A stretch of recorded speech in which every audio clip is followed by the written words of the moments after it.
Hello, hello.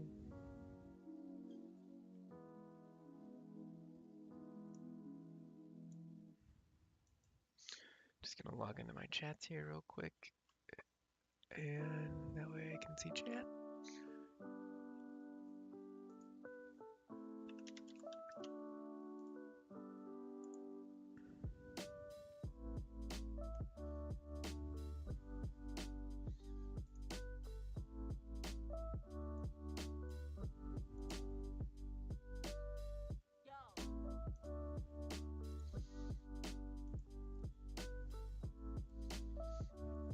My sign in here isn't working very well, so let me see if I can find another way to sign in.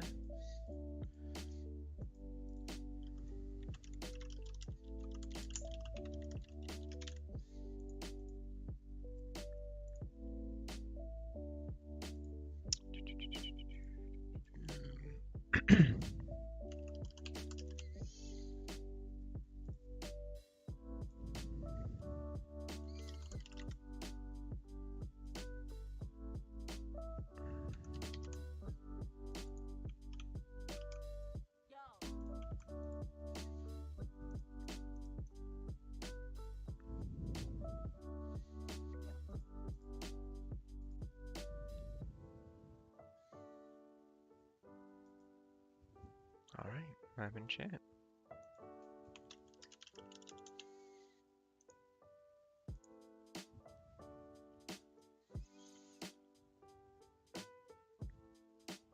I wonder why up here is restream IO. Can I change that?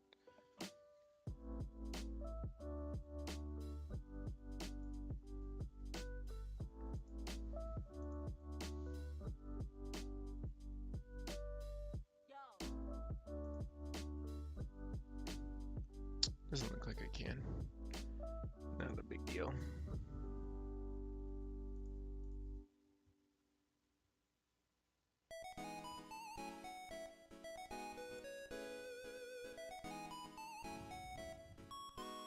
Oh, I see. I could post. Hey, Michael. I can post as restream to go to everywhere, or I can post as one of my YouTuber Twitch things. So I can just change that as people come in.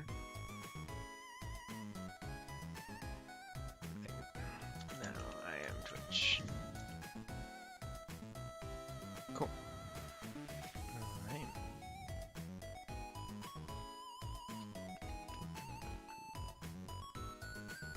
Gonna double check that I showed up on YouTube and that the Twitch stream isn't just completely broke, or the stream,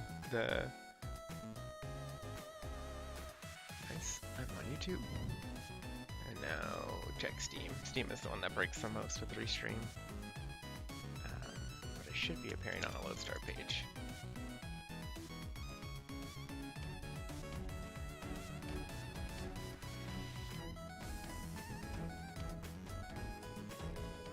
So I should be right here, but I'm not. Let me troubleshoot that together. In case anybody ever wants to learn.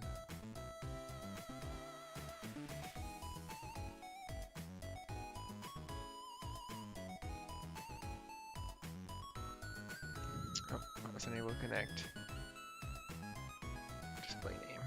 It doesn't have a display name. Say,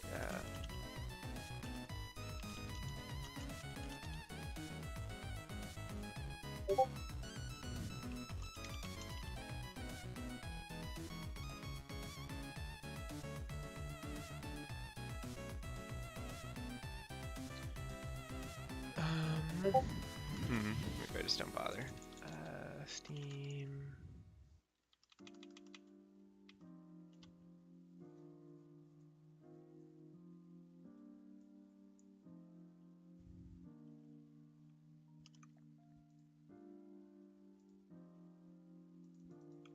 Oh, I see. They changed it again since the last time I've done it. So I need to refresh my token and change the URL that I'm pointing at, and I should pop up.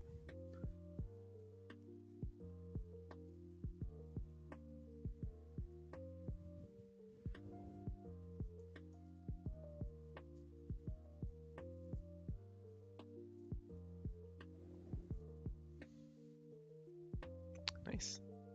Now, in a few seconds, I'll pop up here. My broadcast is definitely live.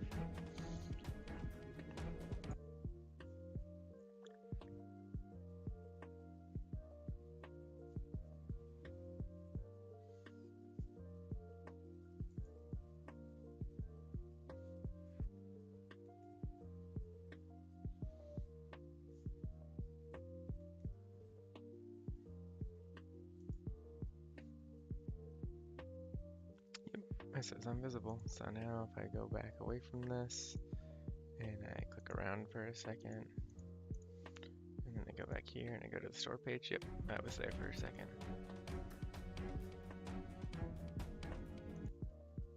What? I'm still not there.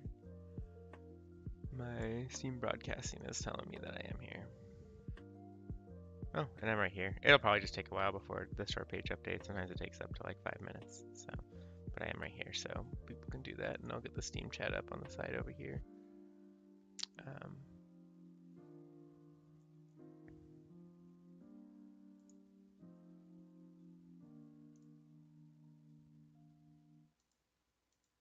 Let's close this down so my bandwidth doesn't get eaten up, and then put a message out there, and I'm connected and authorized.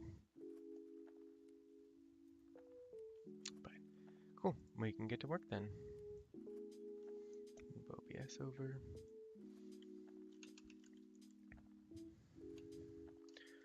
Alright, so basically what has happened here is our level designer made some changes, so I need to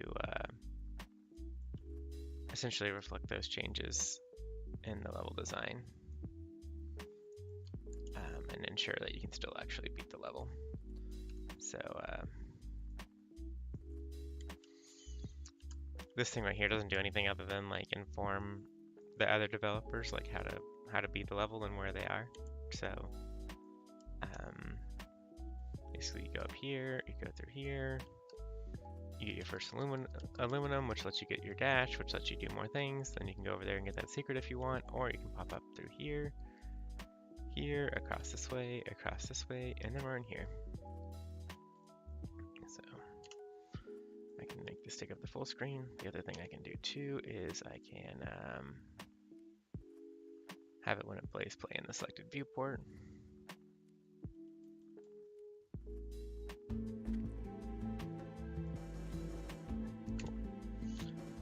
And so we can kind of see it. So I've already created a quick load that puts me back up on the platform, so I don't have to keep doing the same part of the puzzle over and over again. And what I'm trying to do is get the perfect jump from here to here and up to there.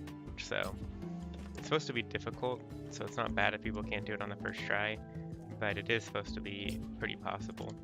Yeah, see, that's a little bit farther than it needs to be. So what I need to do is grab the pillar and this thing and move them.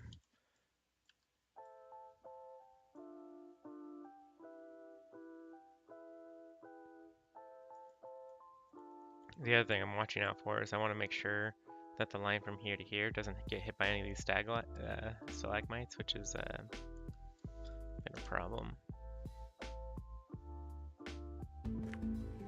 Because nothing will be more frustrating than hitting that jump and then, oop, okay, I made it there. And then failing it because you hit a stalagmite that you weren't really paying attention to. Okay, so I moved it a little bit too close, so just jumping and shifting doesn't land me on that platform anymore. The idea is I want to just be able to jump and shift from the point where these little sparkly things are to easily land it. So so we were a little bit too aggressive here. And once I get this down, I'll kind of know where it needs to be based on its height. So like one thing I could do is I could probably, instead of that, is I could just raise its height just a little bit here. And if I want to raise its height, I'm pretty sure this one might already be set correctly, so I can just raise them both at the same time. And I'll maintain that crisp feeling, and it doesn't need to be too high, maybe something just like that.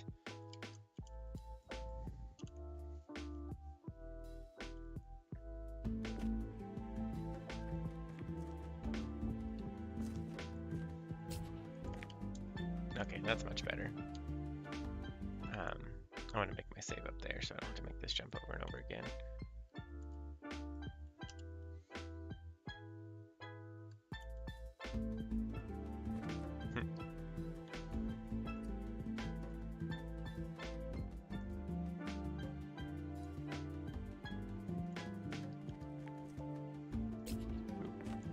Bad jump. We'll stand right here. We'll do a quick save. And theoretically, if I've done this right, yeah, now I can kind of land here. And this one, hopefully, okay, that one's too high, so it needs to either go down some or come a little bit closer.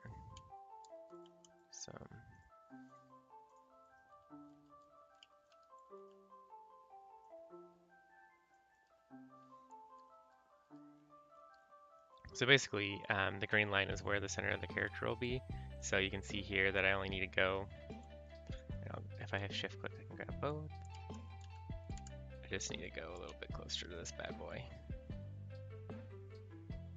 And theoretically, if we're like this, center of character will be here, and that'll be good enough. Play. Test if somebody loads right when they join. Probably have it play like a little loading sign there. Easy. And then line up my crosshair. Okay, so yeah, so that's a little bit off. It looks like maybe I'm a little bit too tall here. So this must be, maybe this line is, it looks like this line is the one that's actually representing it because my feet are hitting here. So the green line is maybe a little bit too tall to really represent where the center of the character is going to be. So we should just be able to grab this and bump it down a little bit lower. And we're also just constantly checking over here to make sure we're going to hit this just fine too. But I gave a lot of leeway there. I think after you've hit these two more complicated jumps, rewarding you with a easy jump to the final location should be good.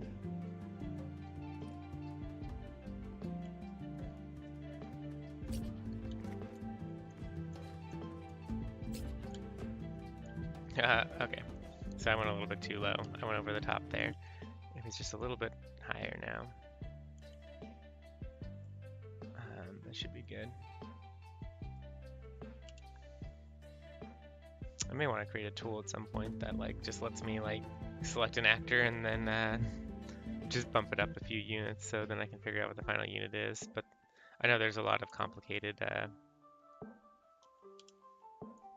stuff with like saving things while you're in pie mode and so forth, so maybe another day.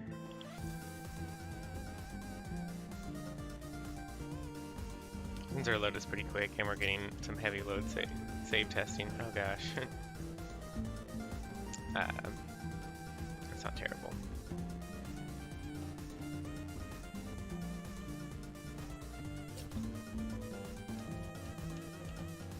I may make these a little bit bigger. They're, oh, still, that's much closer.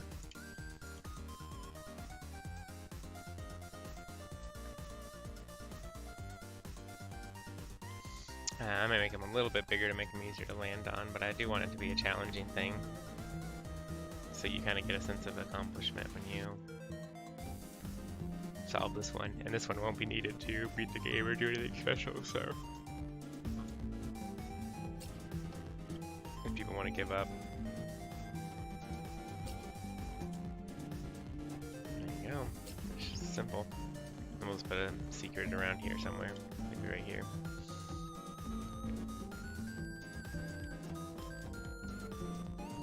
I wonder if you can just jump backwards. Okay, that one's hidden again. Cool. So that saver got fixed again.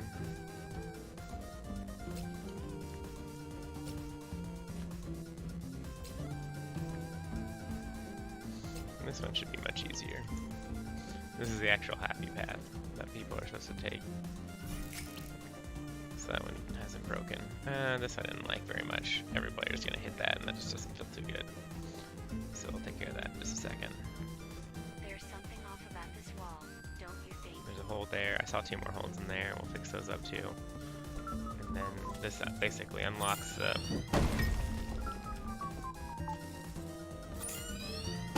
The air bombs won't work. You'll need to check the Planet 2 puzzles out too. They're probably still accomplishable. It still seems to go about the same distance forward.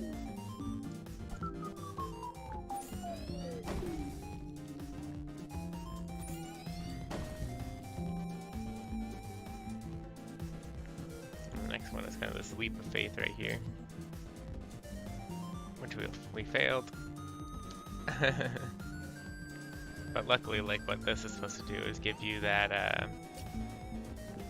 that save point. So now you won't have as much as you go back through the puzzle. If you were to fall here, you should just be able to go here. Okay, that jump's not possible anymore.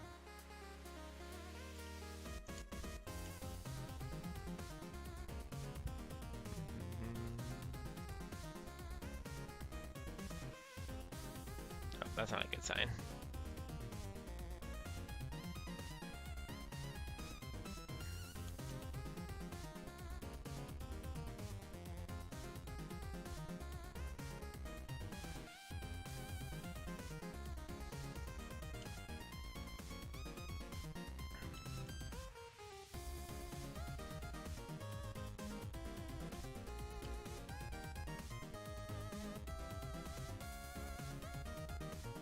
So you can see that this no longer is possible. It used to be more like that. Grab one of these bad boys.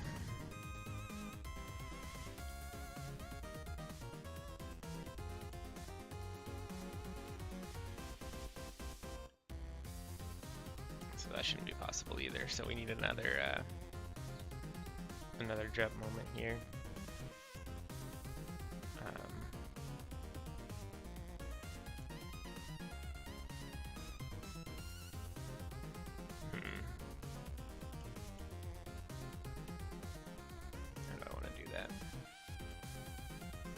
This guy being in the way is maybe not the best.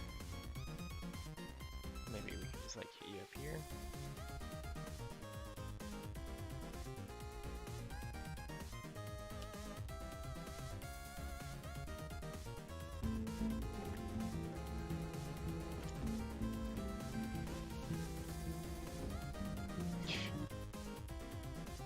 I don't actually like how this has been laid out now. This is... Oh, never mind, I fell down here, which is fine. You're not really supposed to be there anyway. It's a little bit too far out, so I'll shove it a little bit more into the wall.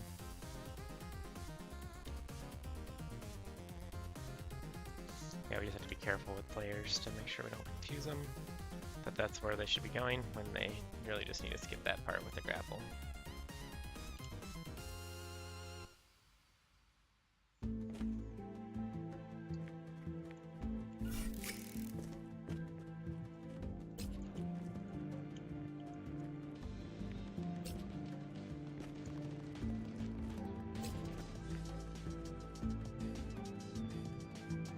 Yeah, these are mostly supposed to be these flat ones too, because it was the way that players were going to be able to tell the difference. I don't even know if it is possible, but that's real tight. You have to be on that point and you have to jump towards this point, which is a little bit difficult at this point based on how much you've been using it. So either these need to drop, or we need to make that go up slightly without losing the ability to get onto it easily, or we need to put another one like here-ish.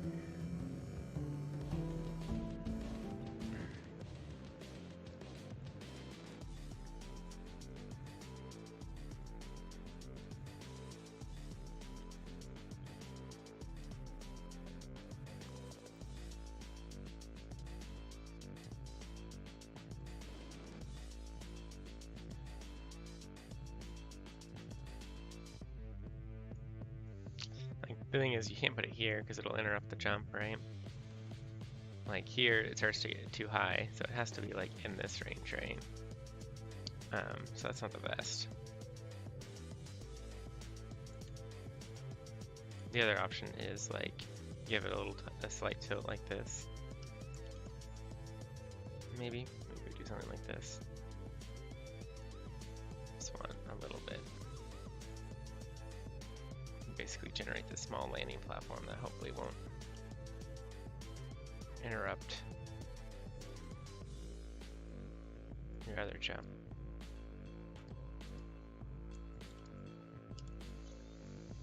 I don't like how tight it's getting up there. It's a little bit claustrophobic, and that'll make it a little bit harder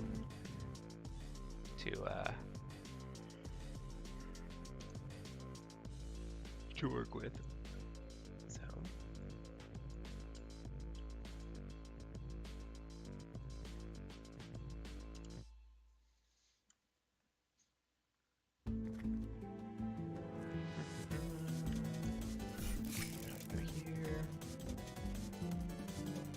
So here, this is going to interrupt you, so you will have to jump over on this side now, but you'll kind of be there by default. This is like hitting you, but I don't want to push that up because that'll kind of exacerbate the problem. Oh, maybe that isn't. Maybe that's the best way to handle this problem. So it's a good idea. Is like, right now you get stuck in this little thing, and it's a little bit claustrophobic, right? So like, and technically we don't need it. So I can delete this one that I just created.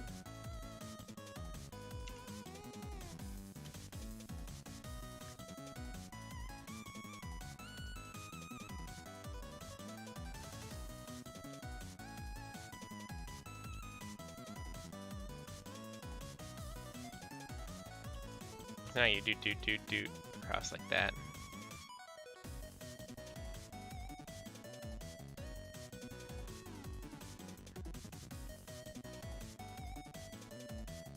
You can even get a little bit more of a tilt, so it's not entirely flat.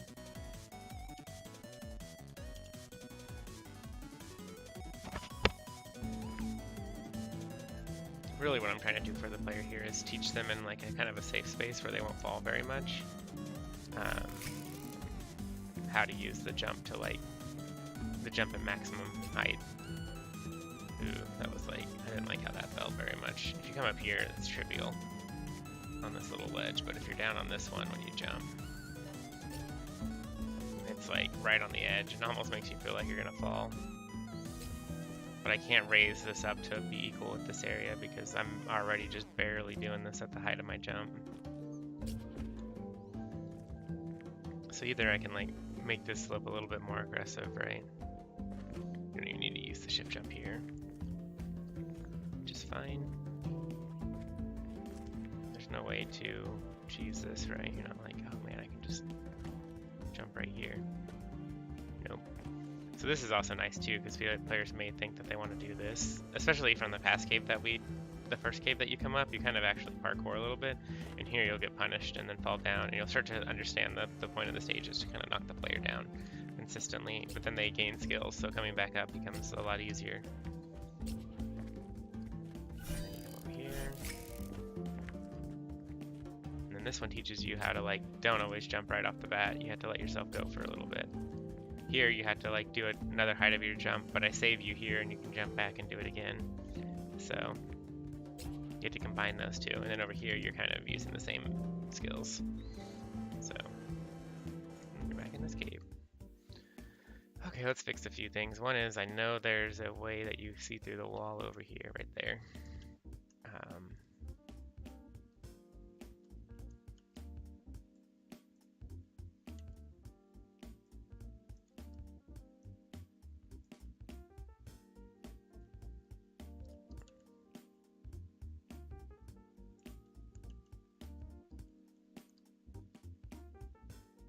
So that blocks that hole now. I think I remember seeing one on the ground when I was, yeah, there's two right there. There's one right there.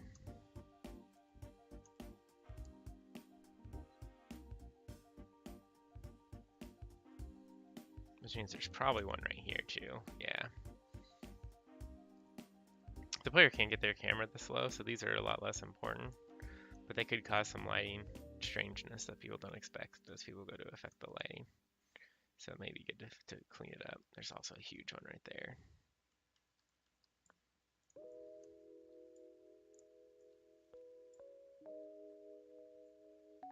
So I think this is three meshes that got combined together, if I remember right.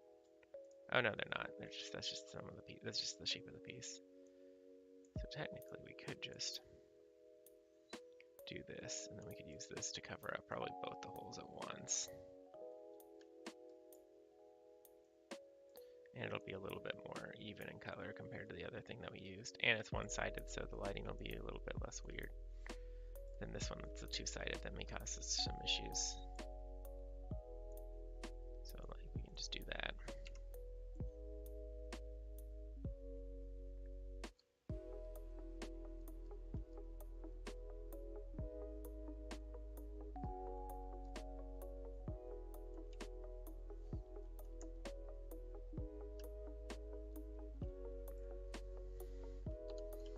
Stat unit to make sure that whatever I'm doing here isn't upping my draw calls.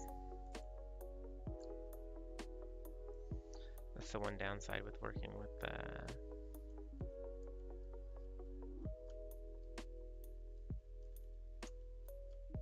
bunch of assets. You have to be very careful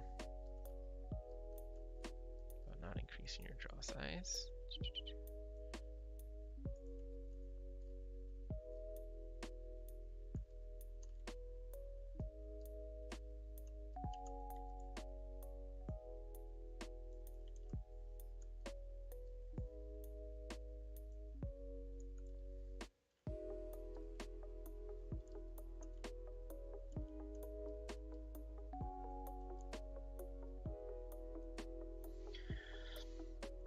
Cool, I think that's mostly all of them that I saw. Just kind of going around where the player would be and seeing if I see any as the player. Nope. And there was one up here. I wanted to fix this little smooth part, so I just need one of these little smooth rock assets.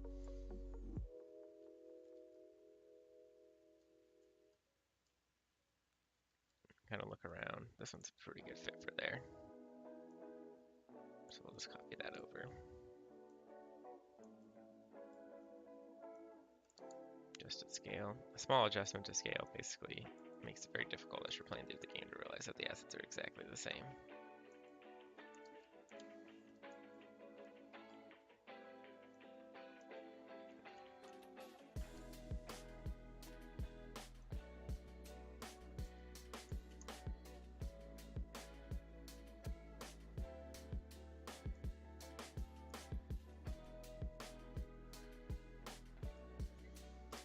P, I think, to bring up the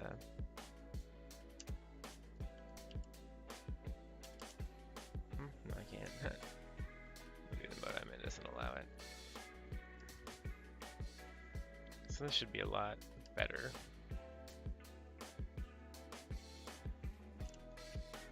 For the average player experience here.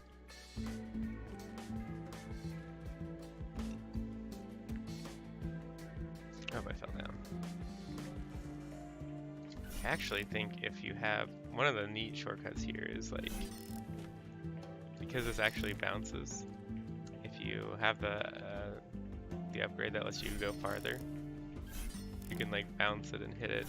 It's kind of Imagine cheese. if grappling had been a prerequisite for this job. Maybe bouncing it down into it will be better. Like if I actually hit it here, I can kind of cheese it. But you know, speedrunners can just skip that puzzle. Wall, don't you think?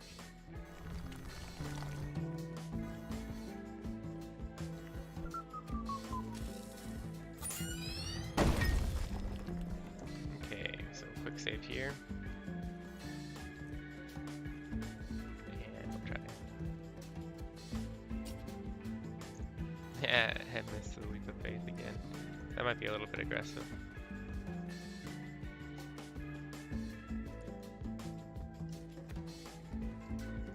Come over here. Jump. Oh yeah, it's way too aggressive to get that jump reliably. Let's fix it. Yeah, you can see that I think the map got increased in size because I had placed this here, which means that it used to be the case that this was all the way over here, because I make sure the red points can hit. And so it looks like the map was just increased in size and these things weren't adjusted. So like all we're gonna really want to do is like we're using these kind of lights as like a way to guide the player of like where they should be going. So we'll like move them just a little bit, and then we can like just do this, and we can switch its angle, change its scale a little bit. Actually, we can't afford to change its scale if we don't make more than one.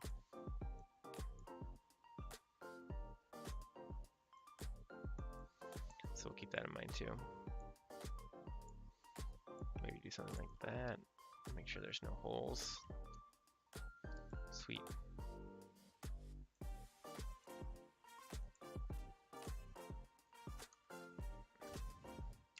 I don't actually need both, so I could just take this one right here.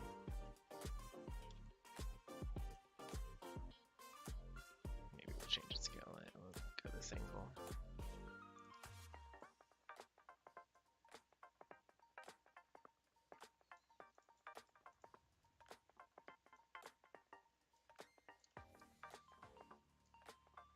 Cool. Now we just look at it from the underside, make sure it doesn't look ridiculous there. Does not. Just a little bit of light there, refracting. But cool. Now this jump should be quite significantly easier.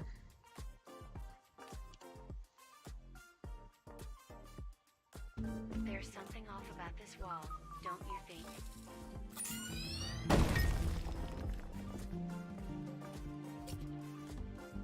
Yeah.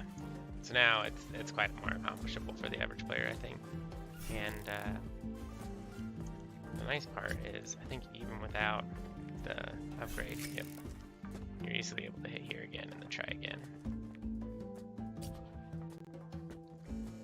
Like the other thing is, I think that this used to stretch out more, so if you missed it, you would fall there.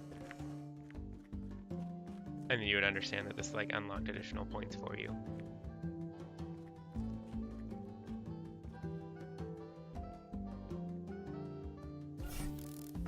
So here, you're supposed to be able to like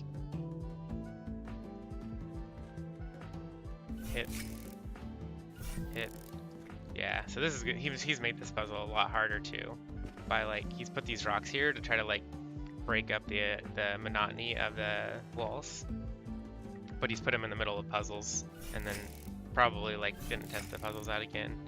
So actually, you can almost like land on that. It almost makes you think you can, and then it's gonna knock you like all the way down. So that's not the best.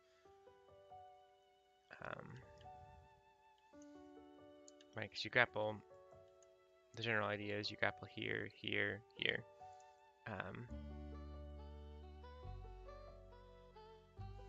This wall piece has really gotten in the way of that, right? It's just too aggressively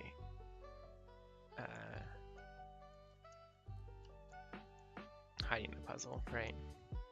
So we can push that a little bit more into the wall. And we're kind of seeing part of the problem now of the wall asset, so I may have to touch that up a little bit, but I can use a lot smaller pieces than he used, especially around puzzles. Also, I don't think I had you fall here if you missed this puzzle, because it's already like a really difficult puzzle. So this side looks like it got cut out too. It looks like this platform in general just became a lot smaller in this version. So I definitely want to grab these and give you like a little bit more here. Oh, these stalagmites are foliage. That's a little bit annoying. So now, if you miss this puzzle, you're not going to instantly get reset all the way. It's a very difficult puzzle. It's the first time we're going to require you to hit multiple hits like this in a row. So it's probably too difficult. You have to like hit that.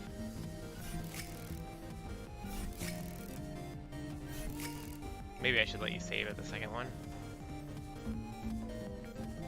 And then you have to, here you're kind of doing the same thing where you got to hit this just right. And you can come back and you can try again. But you can miss this way if you're too far off to the right.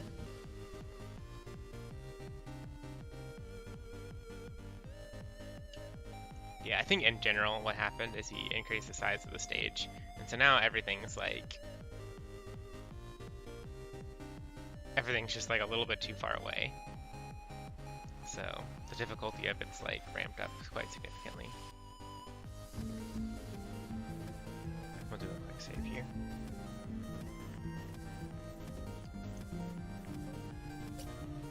Like, I don't even think this is possible anymore. Not to mention, like, the whole point of that thing was to stop that from stopping you from getting knocked all the way down again. So, like, and part of it I think is this thing here again. Like, I think I anticipated the player to stand here and jump from here, but now you're kind of forced to jump from this corner because of the way the stage has been increased, right? And you get here and you can't do it. Oh, that's right. This puzzle was actually meant to be like you had to shift and you had to Q and grab yourself over here, so that's not bad.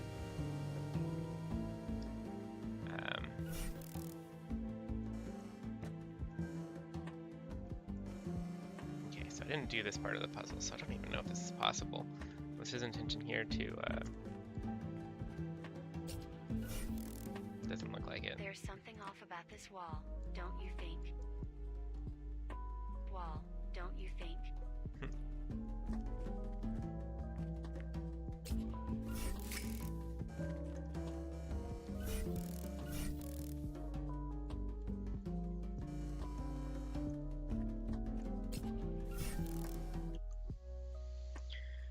All right, let's see.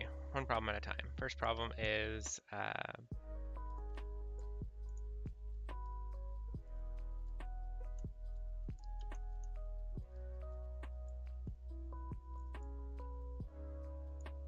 the egress is a little bit too far out, so I can like tilt it so I don't lose the same density on the top, but I'm able to get rid of the density here.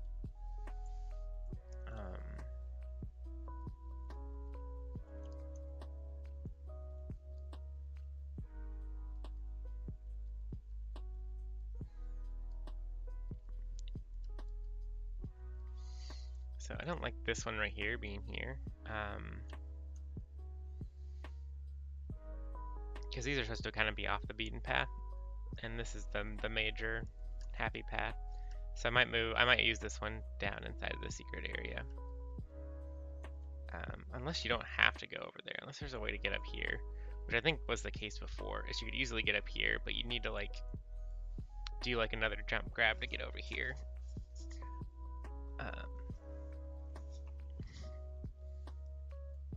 But like, I know this wasn't set up, because if I had set it up, I would put one here to see like how far away we are, right? And you can see if you have the blue one, you can make that. But I want to make it so none of these upgrades are required to beat the game. So I need to give players probably like another grappling point over here. Just grapple.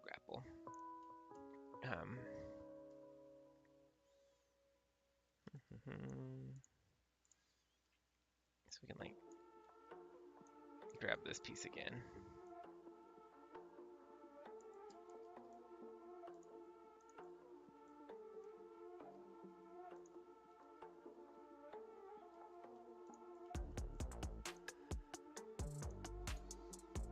This piece isn't really doing much for me.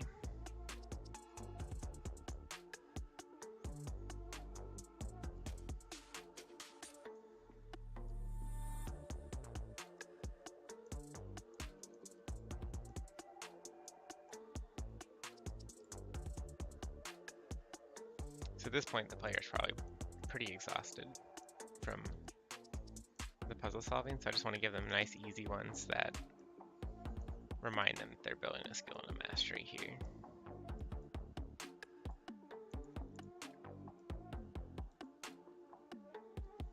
Okay, green, that should be plenty.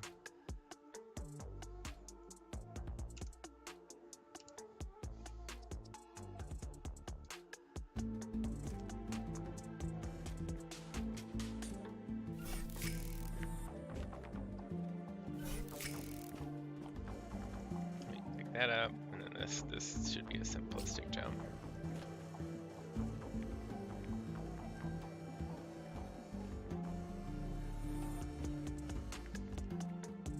Like, I'd love the player not have to do this every time they come up, but I don't see based on the wideness of how wide we've made the level now, it's made it a lot harder to make these like points right here where we can cut shortcuts and cut out puzzles. The wideness of the map has really thrown the design loop a little bit haywire. Because I'd love, like, maybe you get up here and you bomb a wall and then, like, instead of doing the crazy jump on future planets, but maybe this stays here and just becomes a difficult just stays a difficult puzzle.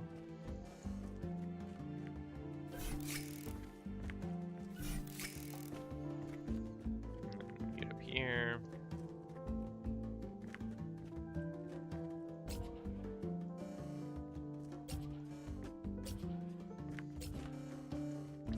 This is pretty empty. I'm probably gonna put some aluminum in here that people can mine. Secrets hidden there.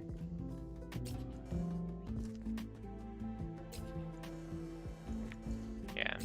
So the fact that two are up here is tough. I think one being down there is pretty cute. I think the one that's in this like main path is a little bit less interesting. Main path would be better if it's ore in general here. So I'm just gonna go and get some aluminum.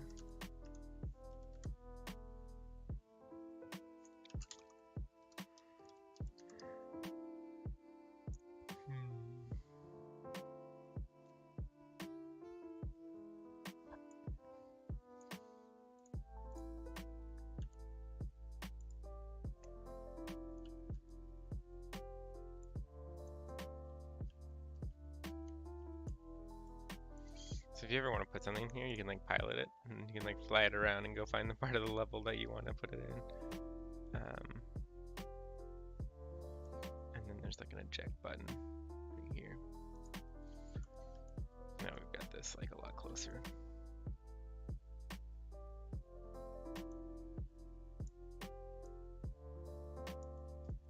So we have this. These little spikes are going to show, so we can get rid of that by adding some more assets here shortly. But really what we want is to reward the player here.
I'm not sure I like how this looks. I might have to rethink this through a little bit.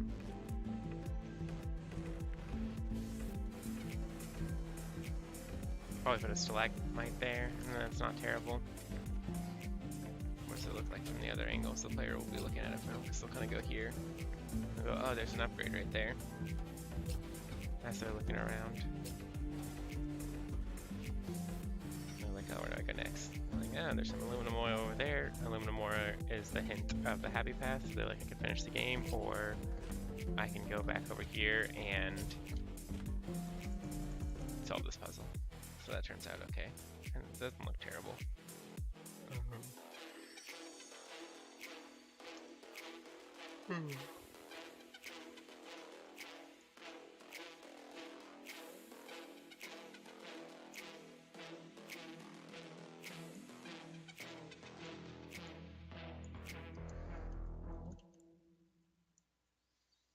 There's always kind of the fun of things actually form more like this, so we can like line them up a bit.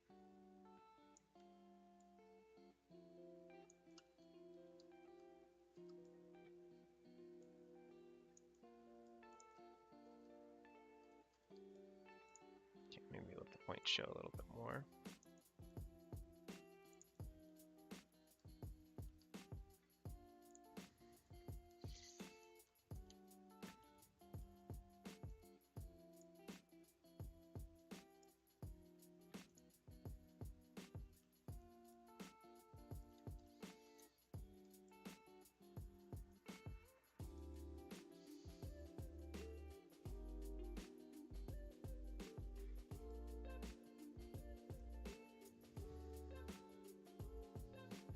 Zoom around it a bit.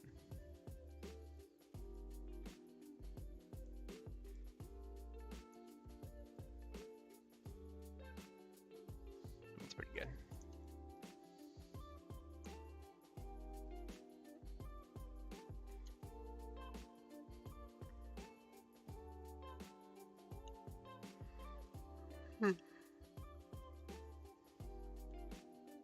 Cool.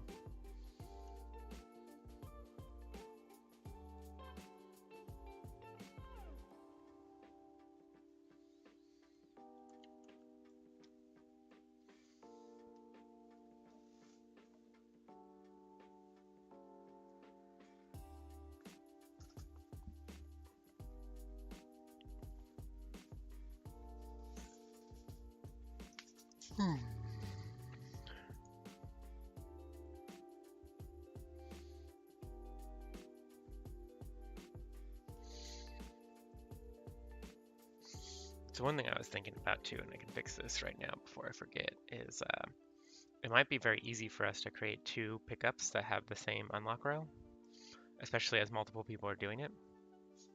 The way we can fix that is, so I can go into this asset, and I can say when it's constructed. Construction happens every time you move the asset, right?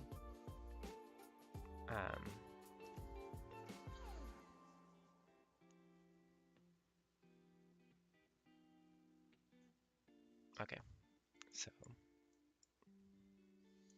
I do sequences here? Yeah.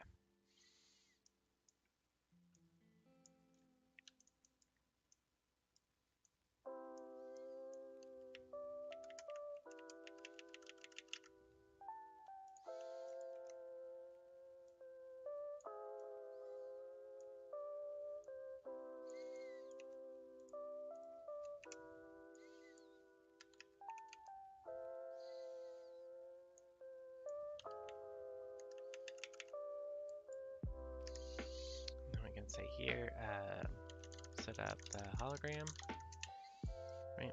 And then we can do here, and we can say is editor.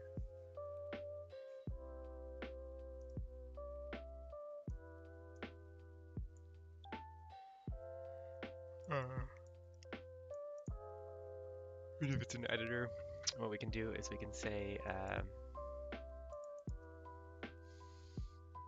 get all actors of class, and say get class. Nope, not the right one.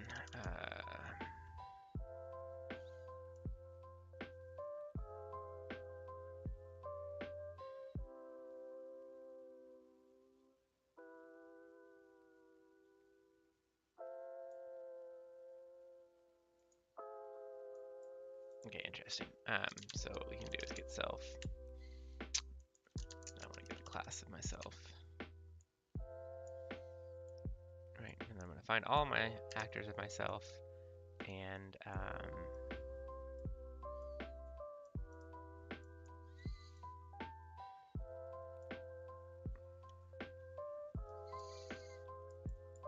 then we're going to, for each of these, so this is slow. You don't want to use this in game code, but in editor code, it's fine. And what we want to do is, what do we call it? Unlock row. So we'll get the equipment unlock row of the one that we're doing, and then we'll say for each. We're going to get the equipment unlock row of all of these, right? And we're going to say if it equals, if these are equal,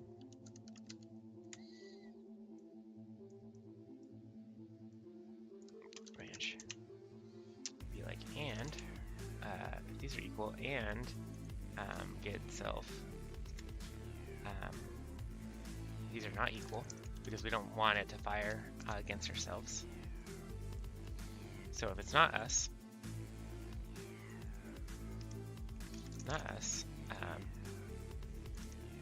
has same is unlocking same equipment. I guess unlocked really, right? If those are both true, then we want to print. We want to say warning. Both actors share a common unlock row. And really what we want, let's copy that. Make it easier for the person to resolve.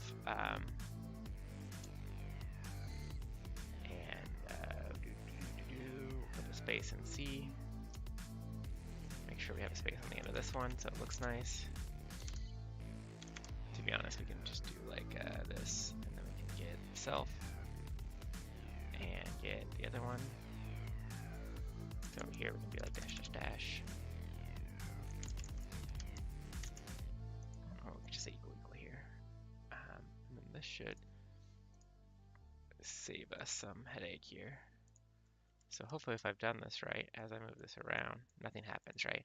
But if I was to copy this asset, boom, you just get it constantly every time you move this actor, every tick. So that'll help the person fix it.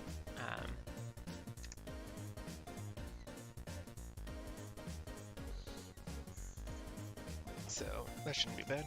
That'll only happen in editor.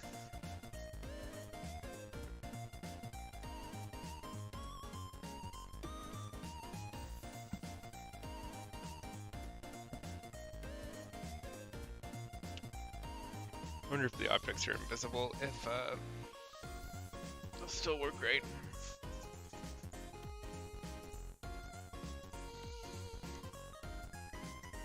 Okay, so we have a puzzle for that asset. We fixed over this smooth part.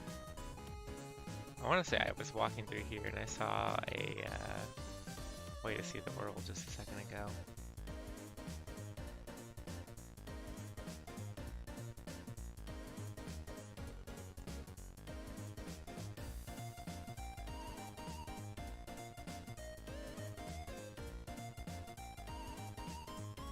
It's like here somewhere.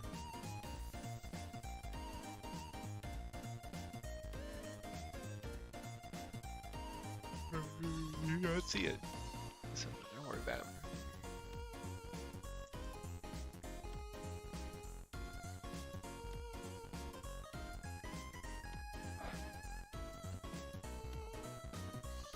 Okay, putting down a lot more aluminum in the stage now. So we can see here that we only currently have 11. Really, I'm trying to aim in like the 30 to 40 range. Oh, here's an open part in the world. Another open part. There's probably quite a few in here then. That does kind of remind me. Oh, there was another one right there too.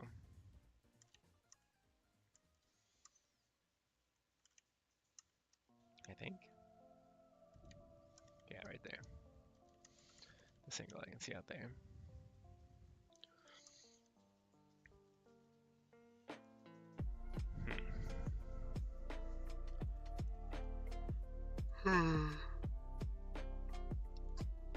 This is like a whole nother part that we decided not to add. Yeah, it looks like it. Looks like.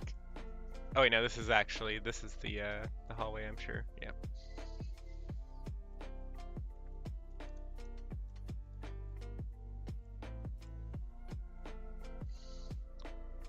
one at a time.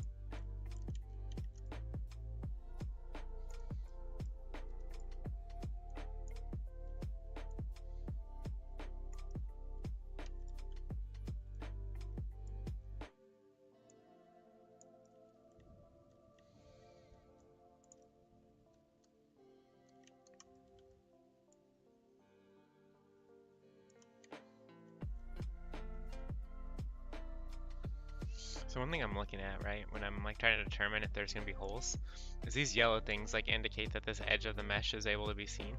So it's like a good indication that like there's a hole, right? And there is one. The player will never see that one. So so as I'm kind of looking at it, I'm trying to see if this is visible, right? And so there may be even like a slit right here, but I can't find it. Because you can see as I like look in this direction, I can see all the way the outer edge of this mesh. So my guess is like, yeah, this is just barely covering it, but it seems to be good. And we fix that hole.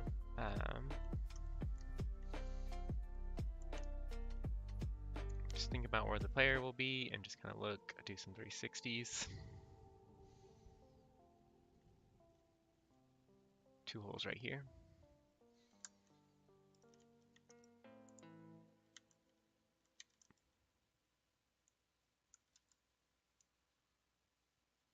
So it's much smaller, so we can just do this.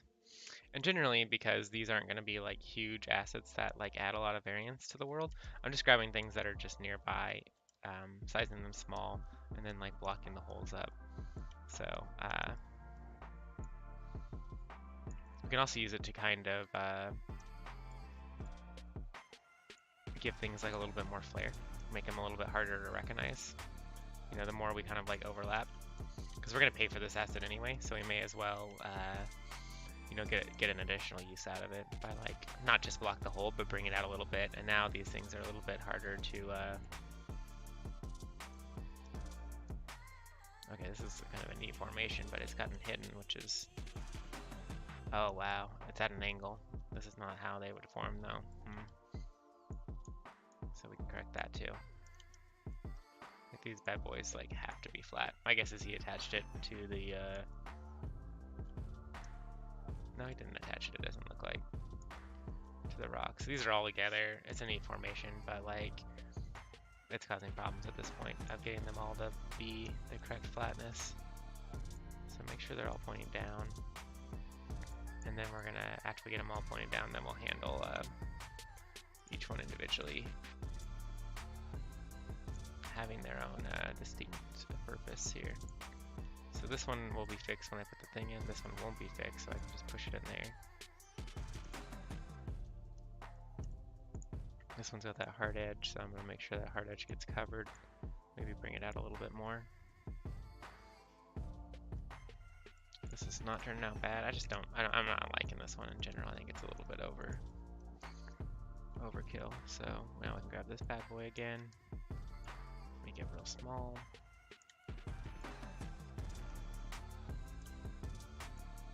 Plug up the hole.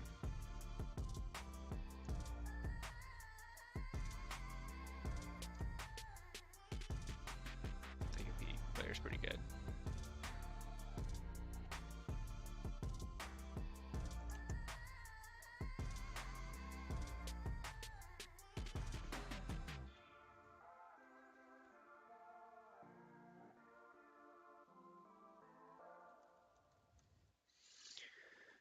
Okay, now we're going. I don't see any holes anymore. I'm kind of looking when I see these light areas to make sure I didn't miss one. Hole right there. And player will see it as they're jumping across right here.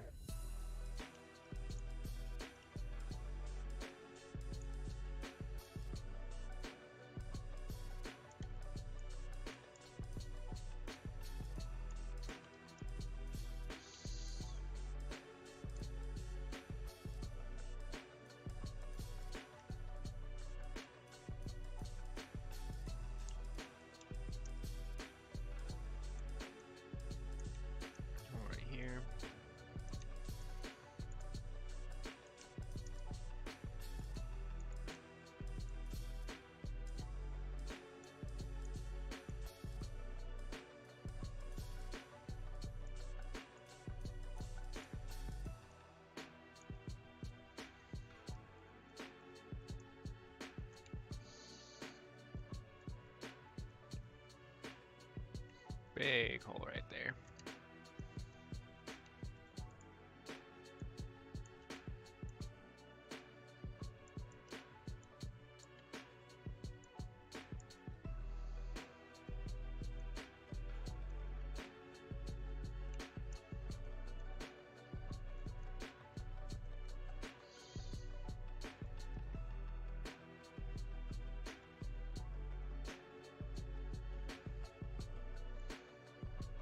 Hole right there. Land right there.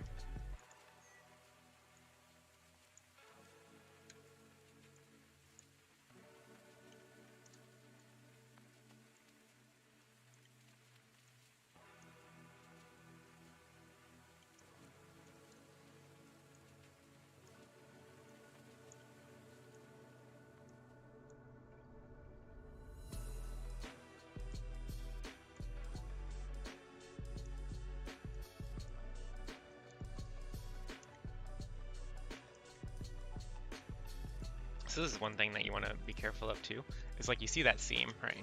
And you might think to yourself, oh, I'll just put a rock that covers the whole thing. But if you do that with every method, you kind of you start to see patterns, right? So we were able to fix those patterns by pushing some of these more in, but we can kind of see that this pattern starts to emerge, right? Which makes it seem less organic and less interesting. You also might be thinking like, oh, if you have a rock, why don't you just like pull it over? In some cases, like that would work, but one thing that I had to be careful of is when I pull it over, I need to now check every single angle.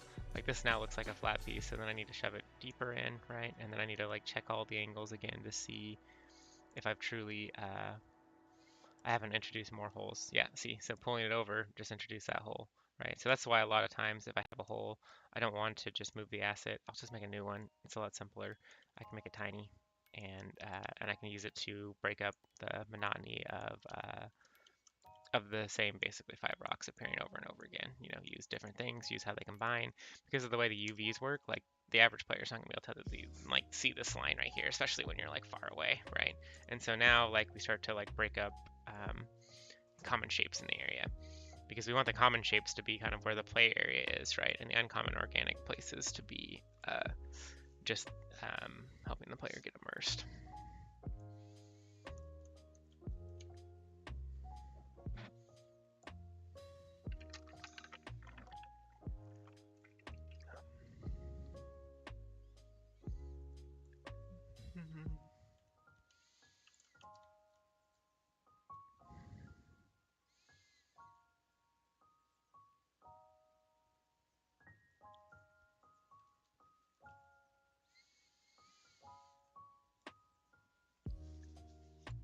So now we just want to start packing the aluminum into the stage. So when you're coming back in the later stages of the game and you're trying, oh gosh, oh this is where I missed. Boom, big one there, and you can see big ones like there and there. So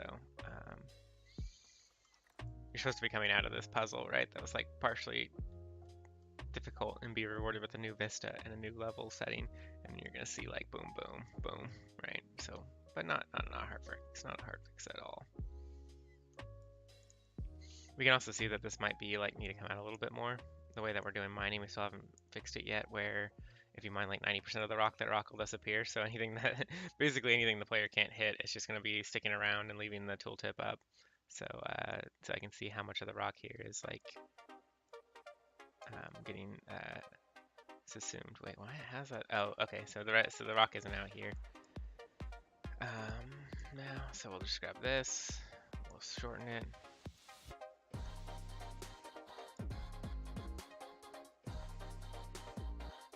The other thing that you want to be careful too is like you might have a tendency to like always use the flat side or always use specific sides to fill holes. So sometimes you just want to force yourself to use like a side you might not commonly use to fill a hole. So all the holes don't get filled with the same object necessarily. The holes themselves will like do a pretty good job of like varying your asset. So it's not terrible if you don't want to have to create like multiple assets to just use it, because the holes will, no one will be like, oh yes, this is the bottom left corner of this rock and the top right corner, and it's the same rock again, right? As long as you're not using, as long as you don't have super distinct asset. And that's like, I think one of the good qualities of an asset that you're going to reuse over and over and over in a level is it's kind of got this lack of uniformity to it. The only downside of the lack of uniformity objects is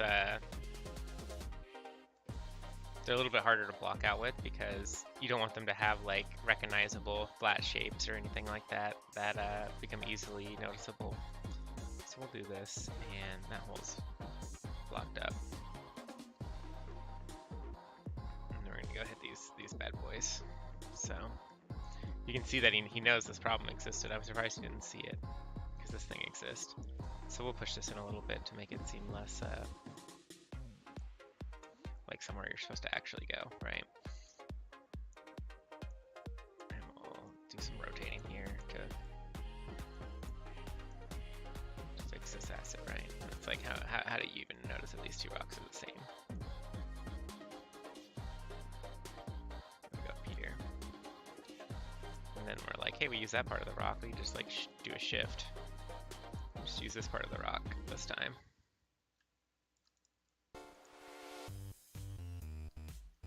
Now we're the player. Over here. No more seams.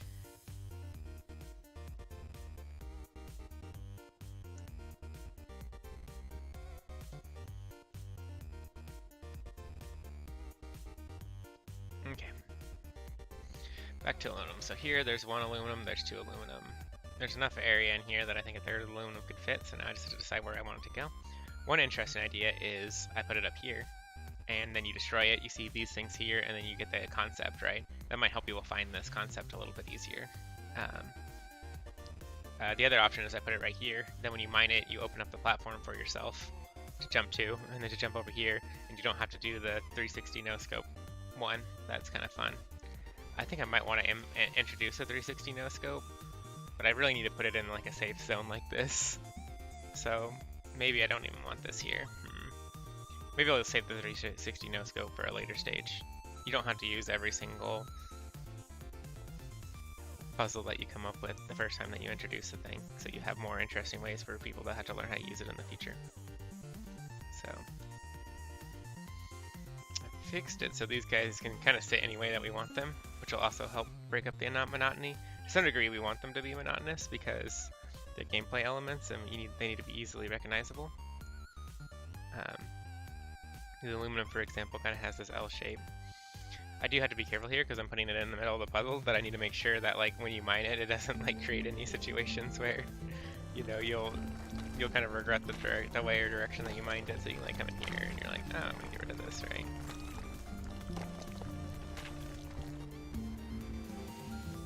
I'm just gonna unlock my ability so I can. If you survive this, you should open a mining company. I would definitely submit my resume.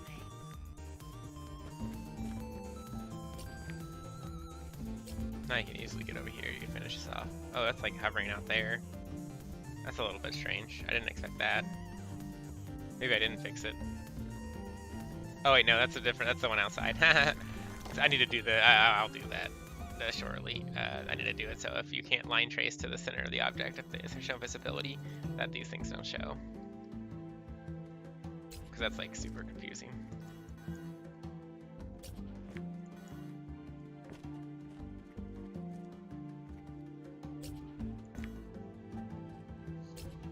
Cool. You have to hold back. That's fun. It's a fun way to solve the puzzle. You easily get up here. Get the buckshot up.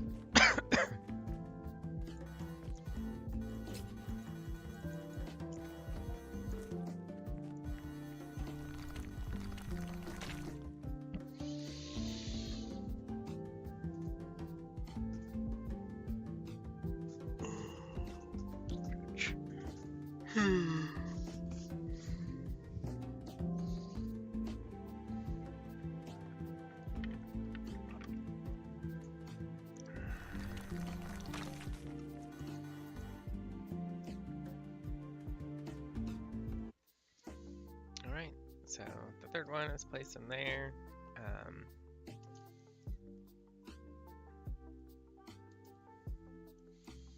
The other thing to remember is we're kind of using these as a signifier of the happy path along with these things, so we can like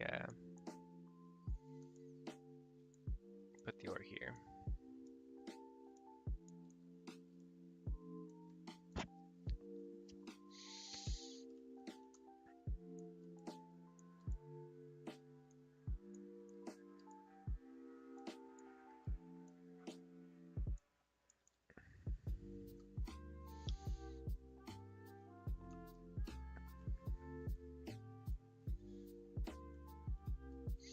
We're also using crystals as kind of like towards the end. That's when you start getting your crystals, as well as if you get to a super secret spot.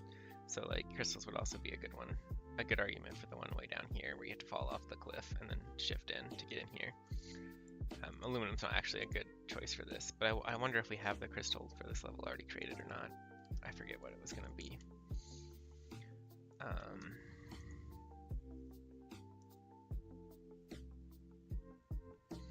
So we have sapphire and amber, but we don't have the third gem yet, so I need to ask Michael to do the third gem and the fourth and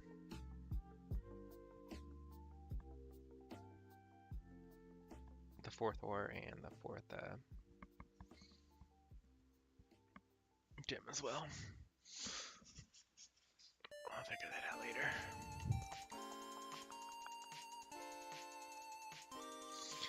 So the only thing I don't like about this one, it's like too parkoury. I almost don't want to encourage players that like that's the solution to any of the puzzles. So I kind of want to flatten the. It looks so good though. Maybe I just give people a grapple. Yeah, we can do a grapple in here.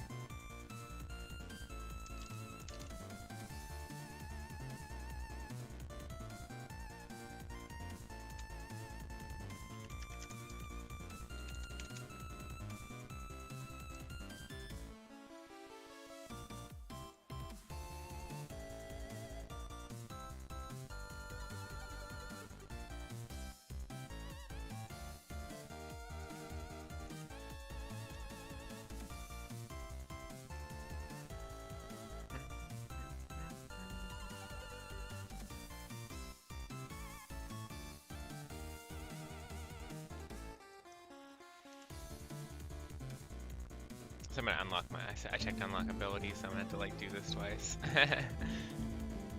Because I'll still have the long one. Oh no, it's way close enough. I'm gonna land here. Oh gosh, but you land right on this weird piece. And then you can't move. Well, we can make that piece smaller so it doesn't have that problem.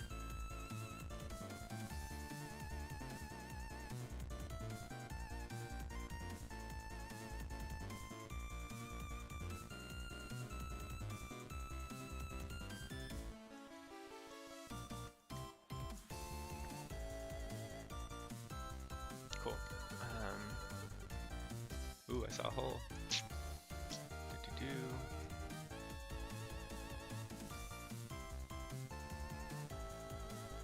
Oh. Again, I don't want to move pieces. So if I keep it at the same angle, one of the nice things about this is I can kind of seamlessly blend. Oh, and even if I did seamlessly blend, like this is a big problem, because then I see the back part of that piece too. So we're just gonna less seamlessly blend and just get rid of the possibility that that can show up.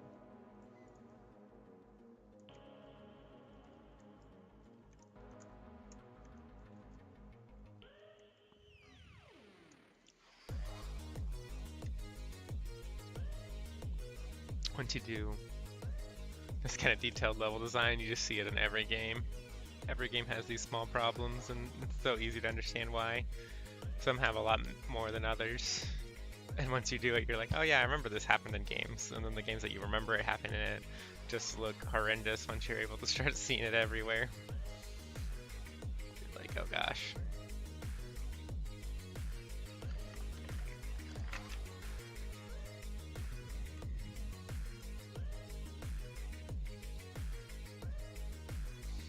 I was playing Vocaloids, and their underground areas are like really flat, and they have a lot of like really big ones where you can like just walk inside the rock and stuff and get stuck or get through the world. And like I think Loadstar's gonna have the same issue to some degree, just because the world's so big and the assets are so varied. But he definitely has the philosophy like use the least number of assets possible.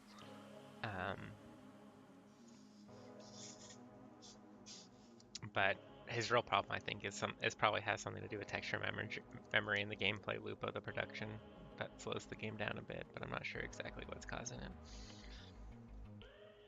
I get less FPS in Vocaloids than I do in lodestar right now, but we'll see if that holds true forever. As we get closer to the end of the game, we'll keep adding more and more things, but we're trying to be good about it. I think I can just like change this over to FPS, right? Like, I'm loading a ton more assets than I actually would in the game, running like an additional stuff, and you know, even at full screen, I can like get like, you know, almost 100 FPS. So.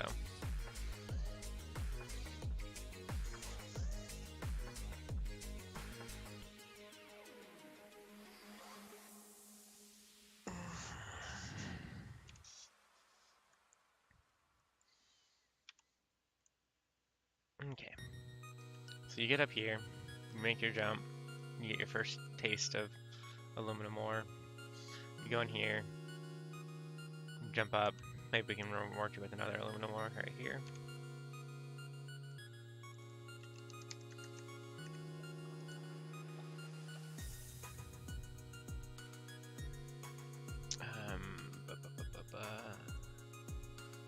There you go.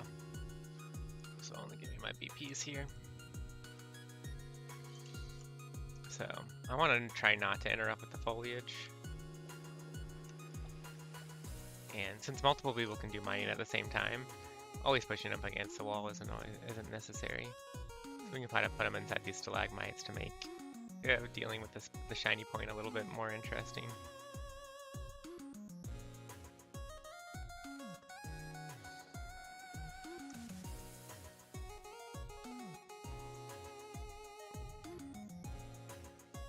As long as it's not floating unrealistically or not having any crazy overlaps. I'm gonna call it good. Okay, cool. So that's 14 aluminum. So you come out, you get rewarded, you do a puzzle, you get another reward in the middle of that puzzle. You get over here, you get up here. You jump, jump, do a hard one, get rewarded. Get in here, get rewarded a lot. Can I get one, fit one in here somewhere?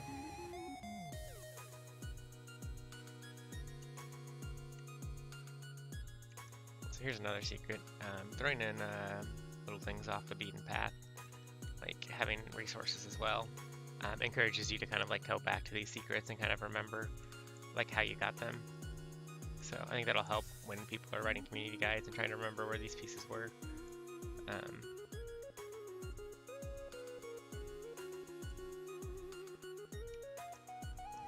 Feels very much in the way. I almost want to like increase the size of this cavern. Looks like I do have some space here. I'll have to super check for holes as I do this, but I should be able to give some more space here. Yeah, I created a hole, created 2 holes.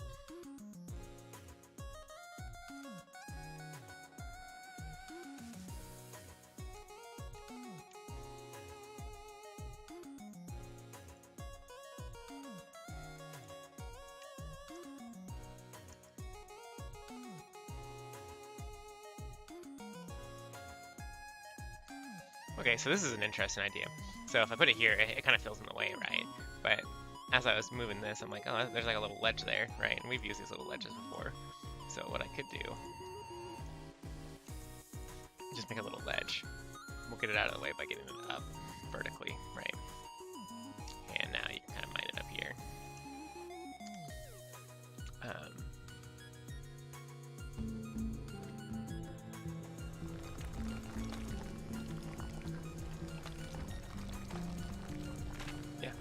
Not bad. It does make shiny. The different placement here makes it hard to get certain shinies, but that's okay. You could like come back here now, and you're kind of like encouraged to kind of move around.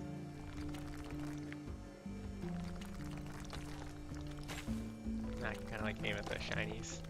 So this makes mining a little bit more interactive. Where if you want to like do it, you can kind of be like, oh crap, where did the shiny spawn here, right? And I think some cases we're gonna end up not being able to get to the shiny, but you might jump up here. Oh gosh. Be like, oh, I can kind of get up here. Maybe while I'm mining, you know, I'm trying to like also do like a weird parkour with the collision.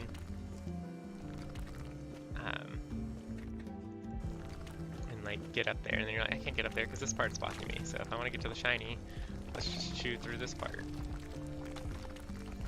And I think this will just make mining, you know, that much more interesting. And you're like, oh, I don't know, maybe I give up on that, right? So.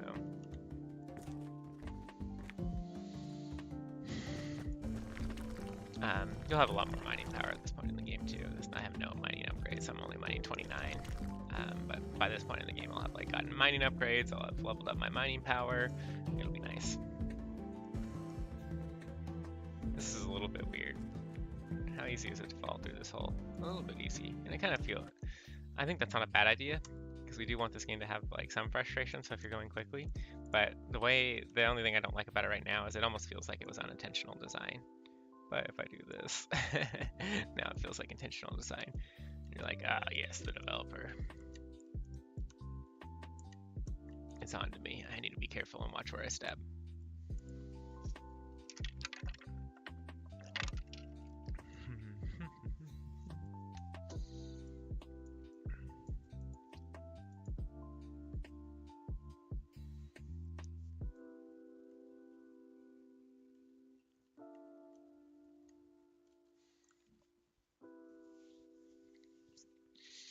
All right, so we got another one in.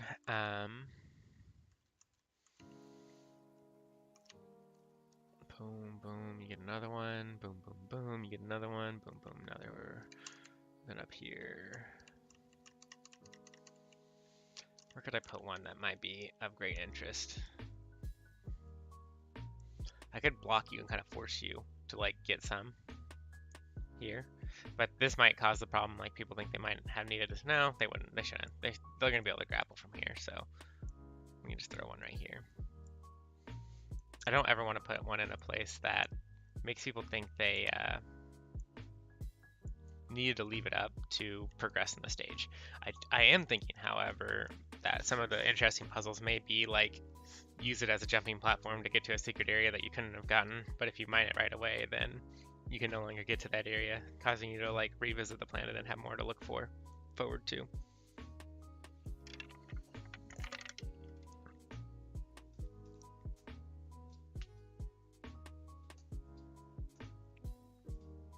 Oh.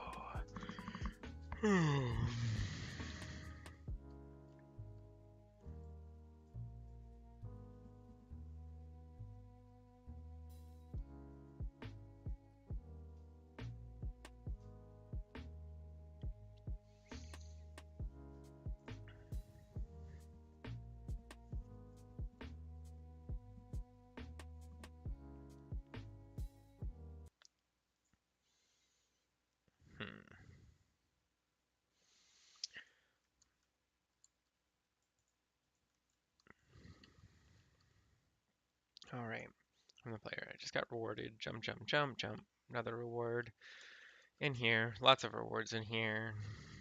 Up here, reward, you got finished. You get this.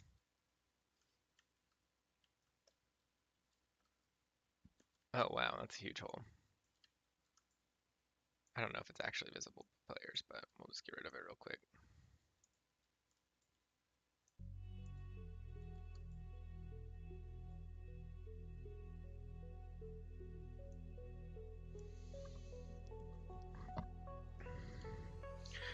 You're rewarded. You come on a jump. You make your jump. You get rewarded again. You have a really hard puzzle. Across the way. If you fail your jump, we could put the reward here. The big thing that I'm worried about here is this isn't very big.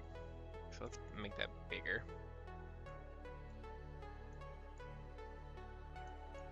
I wonder if is the foliage like if I turn this? Yeah, there we go. The foliage is kind of in a weird spot.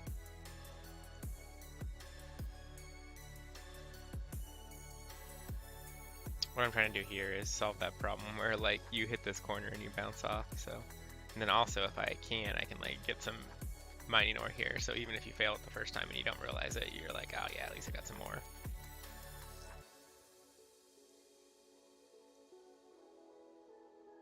And kind of like make it stuck to the wall here.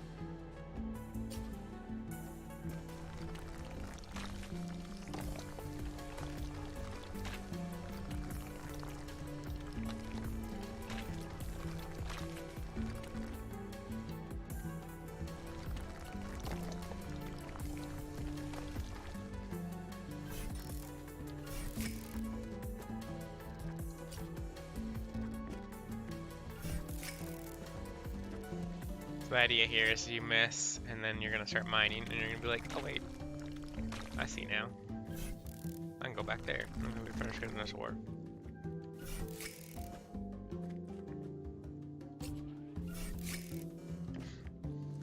This one is hard. I think I'm really worried that like this is super hard, and then this is pretty hard. I mean, it is towards the end of the level, so like you should have like developed some skills by this point and understandings, but bam.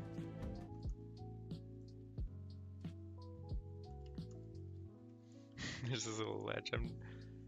You know, at this point you're kind of near the end of the stage, so I really want to reward you. You spent all this time, and I want to encourage players, you know, when they're farming, to not just like farm the bottom level, leave the planet, come back, farm the bottom level again. You know, the length of time that it takes to actually like play go back up to the spaceship, come back down, is pretty big. So I think that has like a huge effect on like wanting to get the most out of every run that you go on. But I also kind of want to shorten that, so I really want to make getting to the top of this extraordinarily rewarding. So we're gonna add a lot in here, maybe like 9 or so.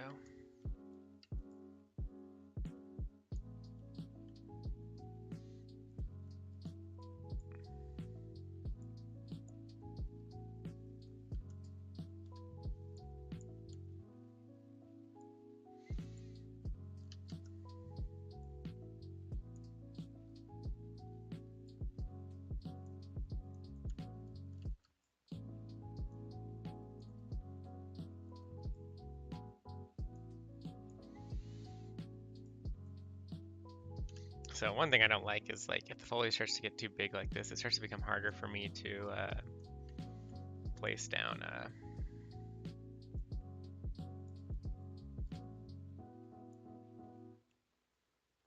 or in a place that like will look natural and won't interrupt with the level design and the aesthetics too much.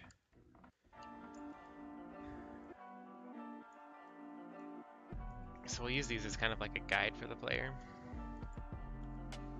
to come back after they've fallen down and take that grappling hook back up and try again.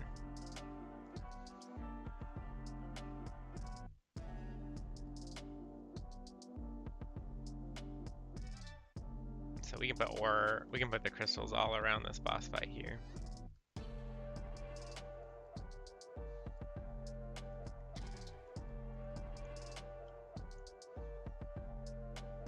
I'm also gonna do a cool new lighting trick, I think, in there to create a little bit more of a mood. So you're at the end. The big idea, you get a lot of aluminum here, so even if you die to the boss, we've kind of stacked your character with aluminum. And you can use that to get a lot of upgrades, so the next time you come up here, you're, you know, maybe even 2 times stronger.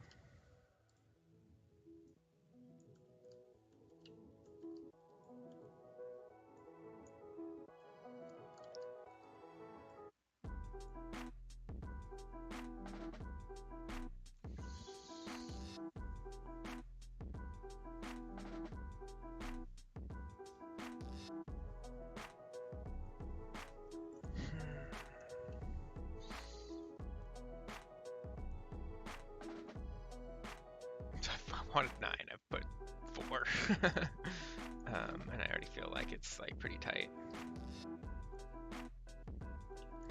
That's another nice spot for 1.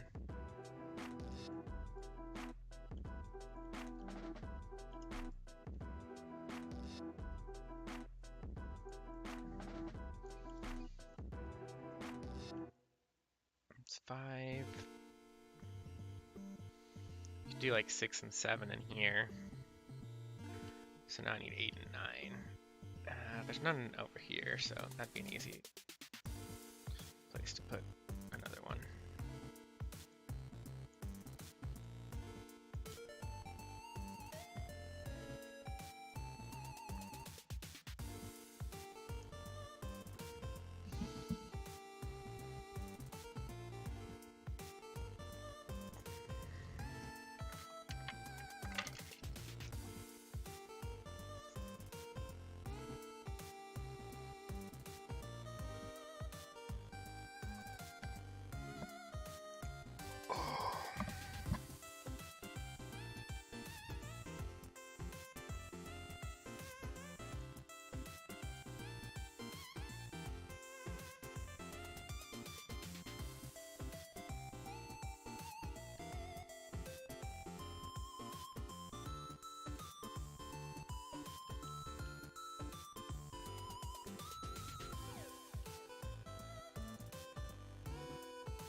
Okay, we're up to 26 out of at least 30. Getting up to the top is very rewarding now.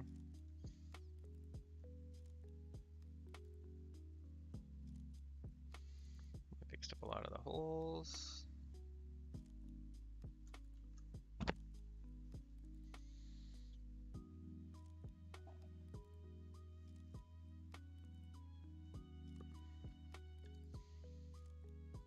I'm almost tempted to have like a short jumping puzzle right here that just has like 2 ores, and then you're like, do you want to risk it?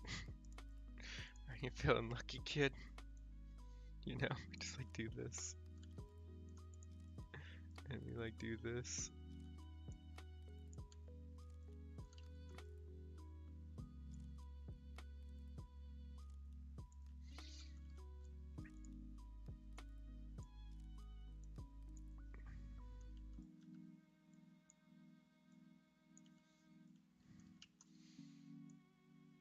I think losing to an easy puzzle this high up and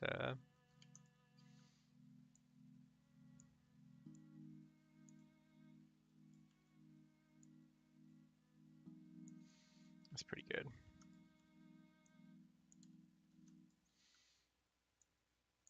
Pretty hilarious. You're just greedy and then like you do something and you get popped off because you miss your shift or something, or you use shift when you shouldn't use shift, because I don't think you actually need shift to solve these puzzles.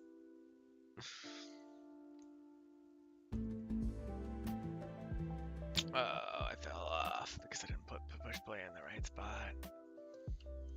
Fall into my own trap.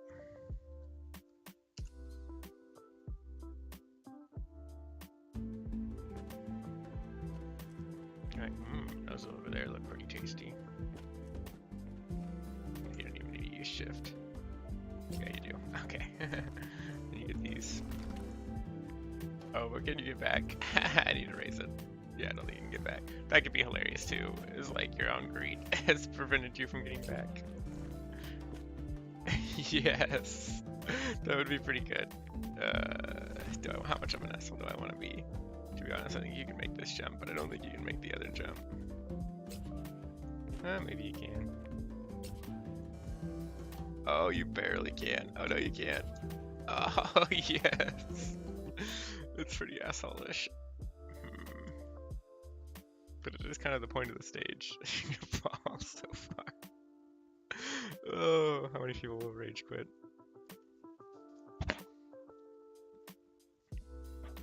It's pretty hilarious. You like make it really greedy, and then only after you've gone there do you realize, like, I could probably put like 4 here and then make you have to fall down afterwards.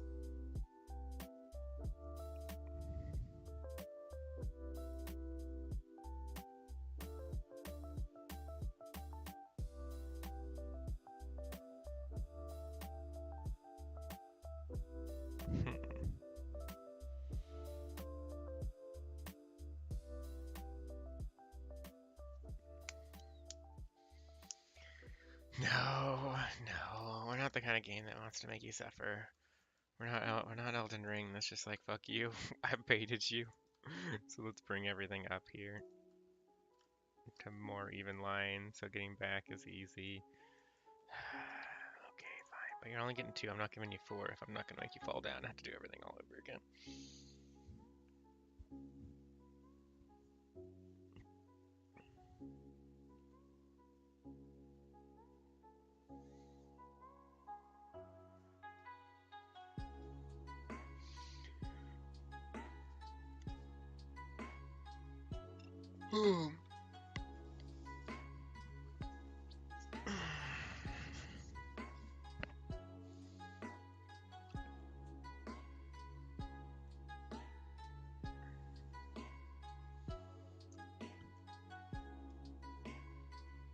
Let's save so if we crash we don't lose everything, because the next thing I want to do is, do I want to do the water next? Do I want to do...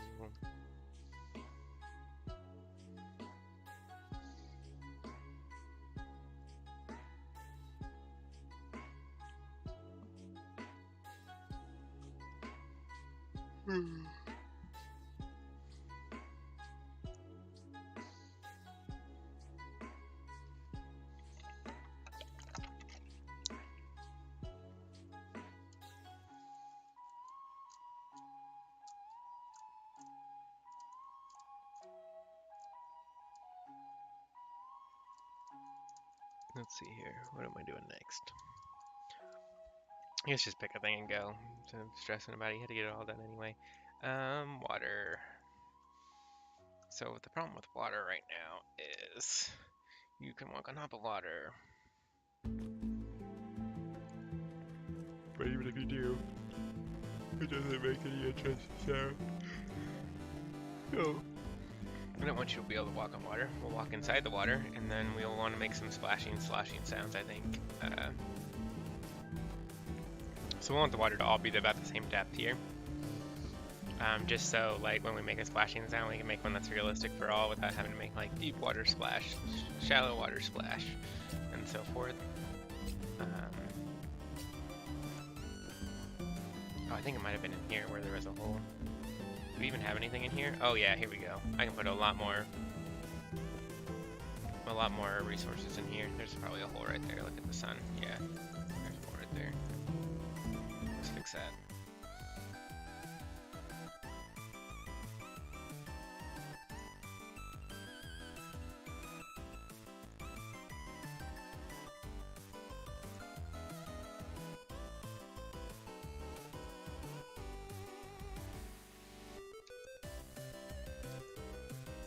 I even put it where the hole was.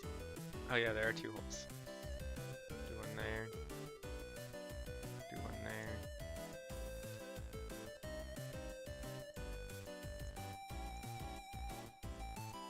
Where did my little guy go?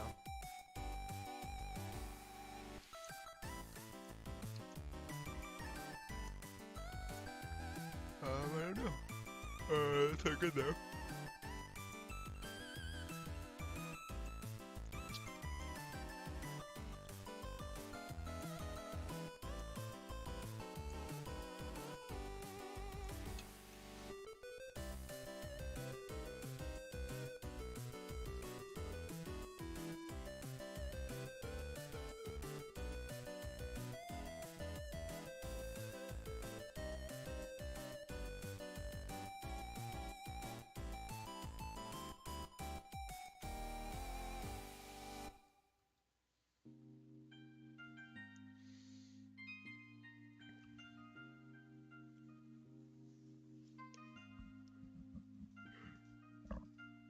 I'm so sleepy today.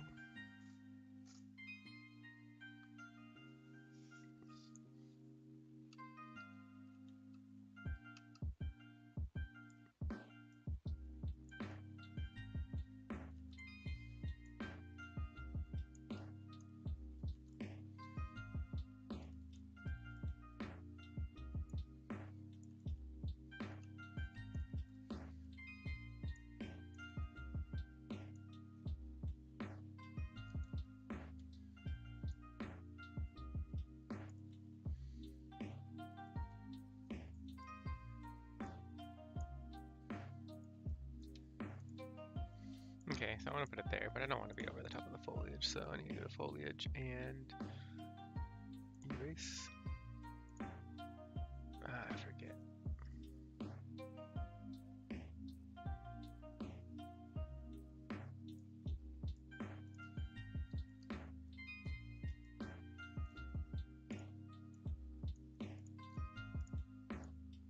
Don't know what lasso does. Lasso select? I feel like I should just be able to do this. Okay, holding down Alt was not a good decision.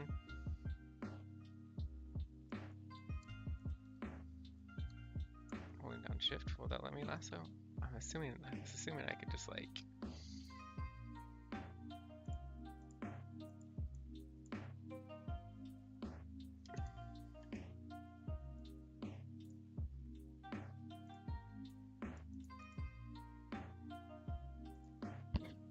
Oh, okay, cool. Gosh. So I guess select all foliage really quickly.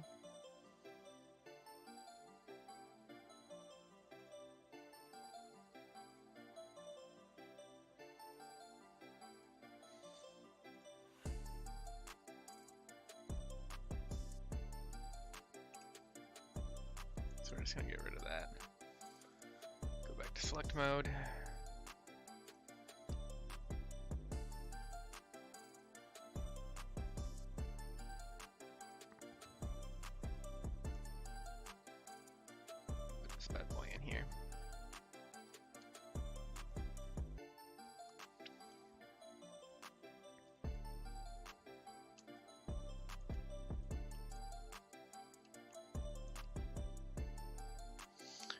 a lot of our levels have these like little quick areas where you're like, man, I need a little bit of aluminum. You don't have to like go through the entire level to do it. And this also kind of sets you up to get you some of the early bonuses that aluminum requires.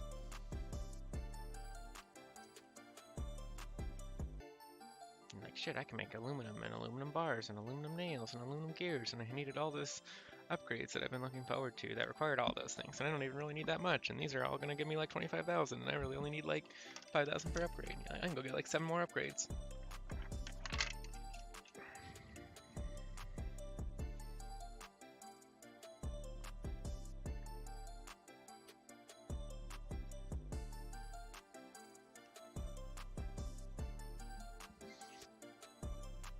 Okay, time for the water problem.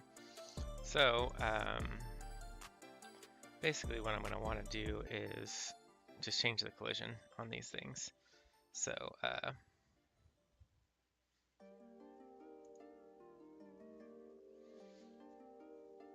don't know if I can, yeah, I can change it like, I could like shift select, right? But then if somebody drops a new water in, it would have problems.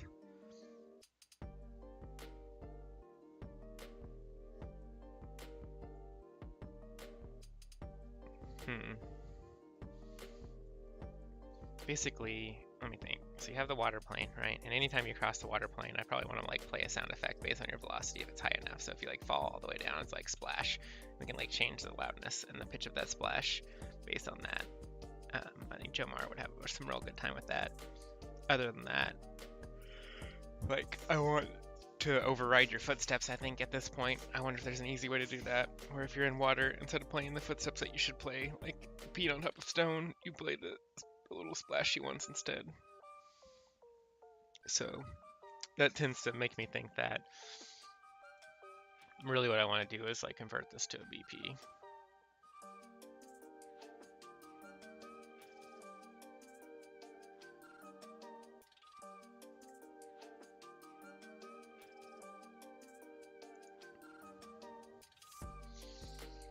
So what we'll do is we'll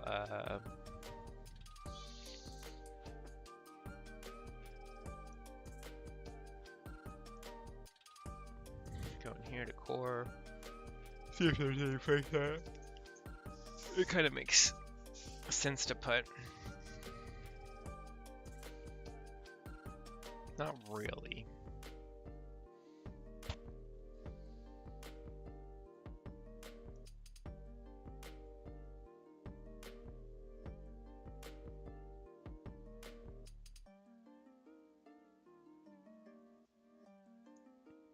Oh, here we go. Performant placeables. This probably makes sense to put it here.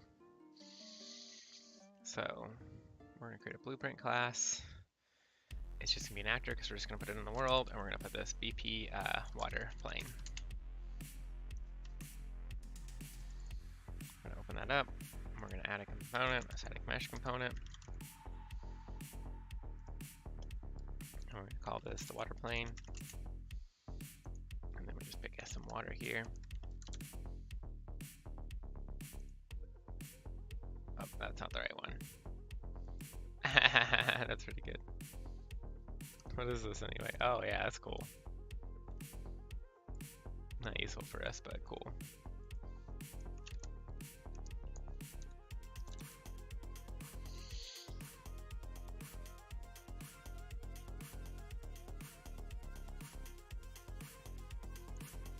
Here we go. That's some water, just like this.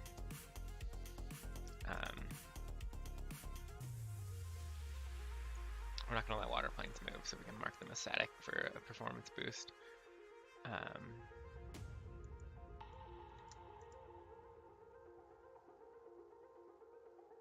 In my water instance. Cool. So the next step would be to like put these in here. Make sure that when we put them in, we got like a similar result. So you can see that like already it doesn't seem to be the same. So I need to see like what settings he might have changed so I can look for like the yellow exclamations to see what he's done.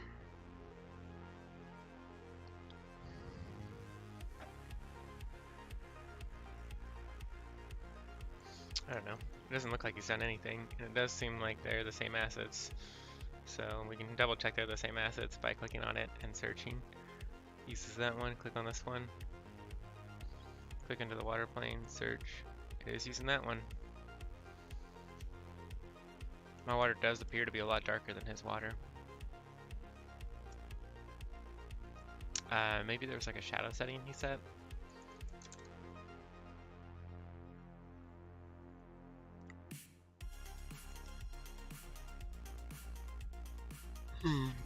Static minus static.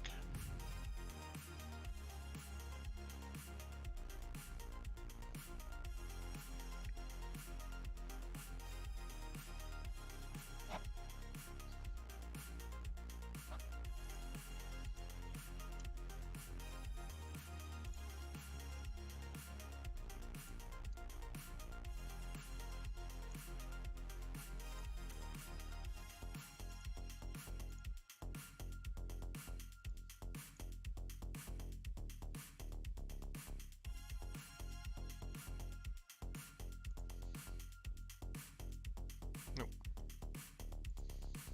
Copy that.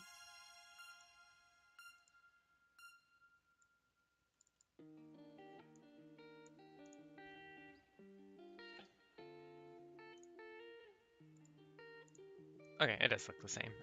The overlap was doing something that I just didn't expect.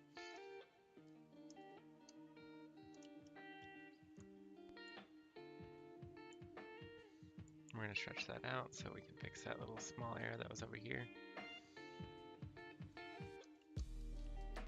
Cool. So yeah, should generally work and keep the same look. So before I go do all these, I'm going to double check that this is the method that I want to use, and then I'll go and I'll replace the rest of them. So let's start editing. Oh. So collision's the most important part here. Right now it's set to block all, but really what we want is probably overlap only pawn, right? So now when a pawn overlaps this, we can get the velocity that they were traveling at and make a sound play. The other thing is I don't know if I want the camera to go below that, but we'll see that, right? And in general, everything else seems right, like we did. Like,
alright, so let's see what we can do about this water plane.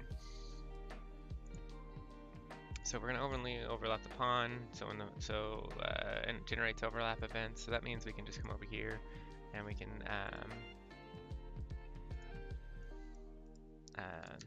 on actor begin overlap. Oh yeah, we already have it right here.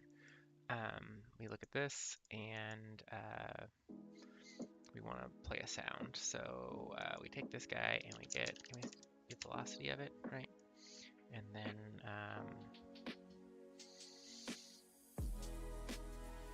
technically, I think we could just do a gameplay cue.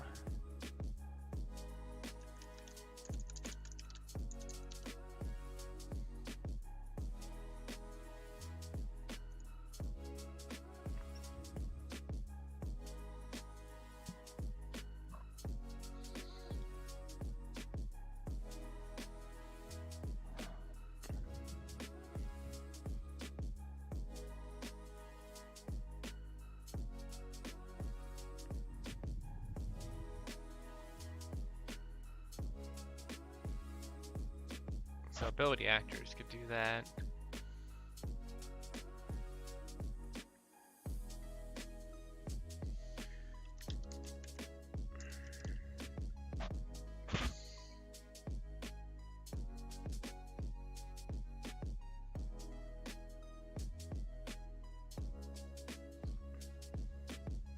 Yeah, without it being inside of gameplay ability, I can't do that. So I'll just multicast the sound out.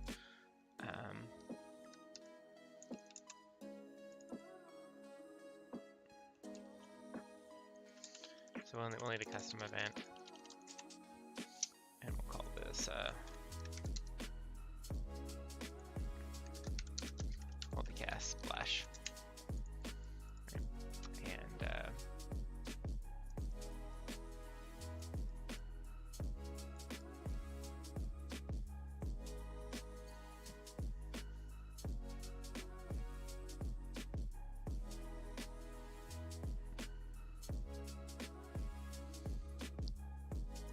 like, to be honest, we could just do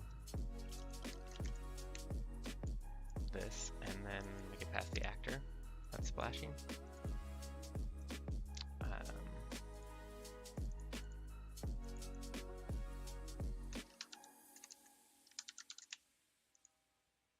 This is an actor reference. Right. And now everybody can go over here and do what they need to do, right? This does mean that, like, there could be like a weird instance where this doesn't become valid on certain clients. So the first thing we would do is like do a branch on validity.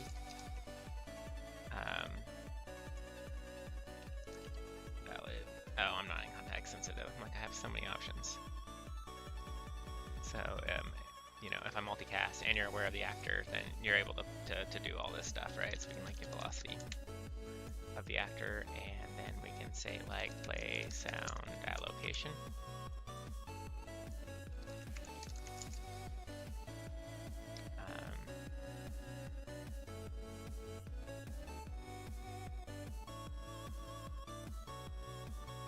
Yeah. And so right, and the location is oh, I'd love to play it at the location that the actor overlapped at. I'm kind of surprised that this doesn't do it. I wonder if I like...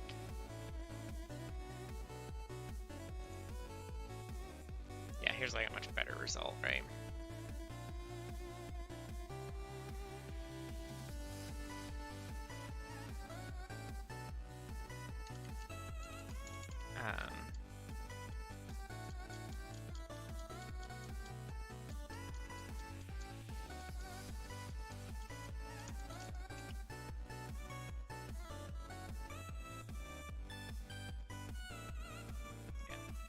So we'll do this, and then we'll add the location too. Oh, I guess I don't need to. I can just play it at the location of the actor. That'll save the amount of data that's going over, right? So like this will like get the location. I'm gonna do this a lot, so before I do that,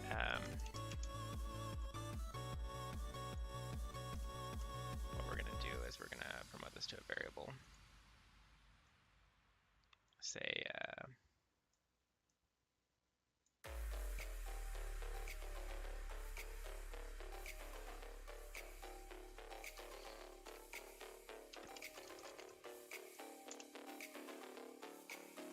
and then this lets us do this instead. Just clean up our graph ahead of time.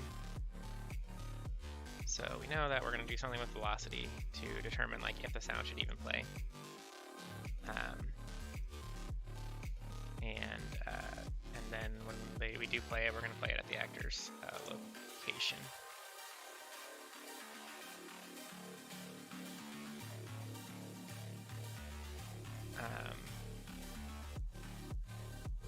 And if we want to get fancy, which is no problem, we just do vector plus vector. And we just play it 50 units down to account for the height, because it's going to pick the center of the actor.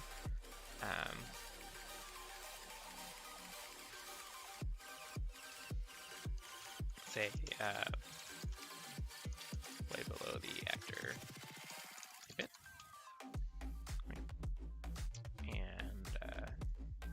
that should be ready, and then we just need to get velocity.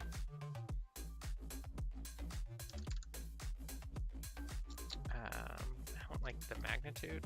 I know it's not called magnitude though.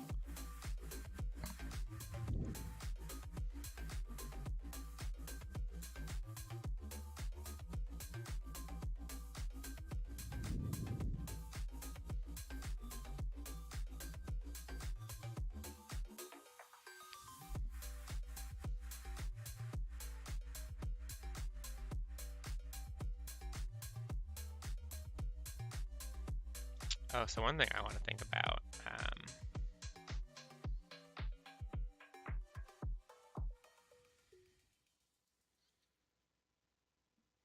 is like, so I have this velocity, right?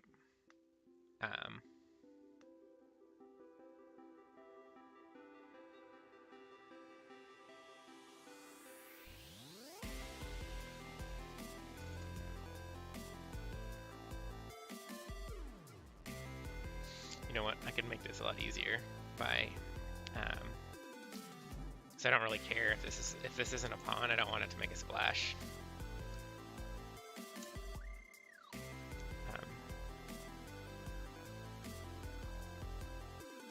I don't actually care that the rest is a pond. So only characters make splashes.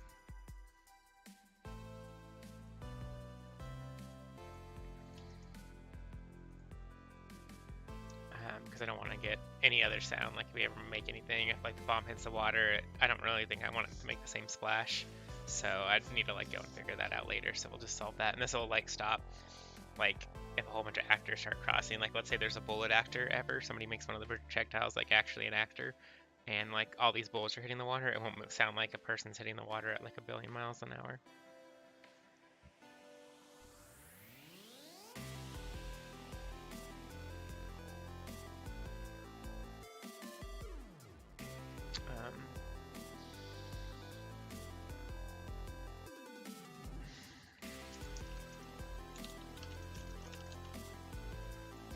So we do that, we multicast, we go here, we get the splashing actor, and what I'm thinking in my head right now is like,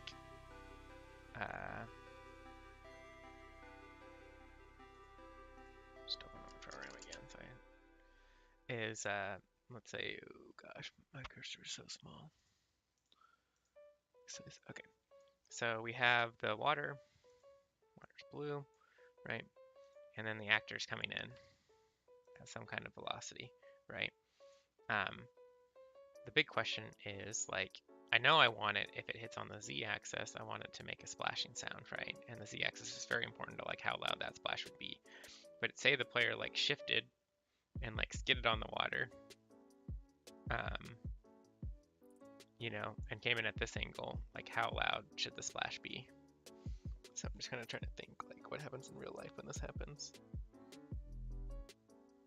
The sounds are very different, but we probably don't have the budget and the time to figure it all out and make sure it's right. But what really happens? Like this will cause like a spray, like this. So it makes a different sound than like the kind of like bloop kind of like drop. But if you're going fast enough either way, you know, they both kind of make a very similar splash sound. So maybe we can just get away with that. So maybe I really just care about the length of a vector. Like this is, I really care about length, right? Oh, vector length, okay, cool.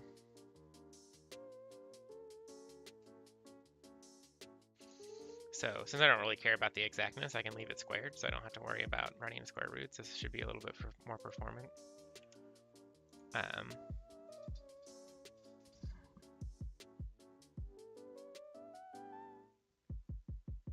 I know that people, I think, hit like a max velocity of 980. I think it's the terminal velocity, so like 1,000,000 is like the highest I would do. And so then I would just lurk between those two to determine how loud the sound would be. And it would need to be a certain speed to hit the splash anyway. So I'll definitely like be printing this out to determine like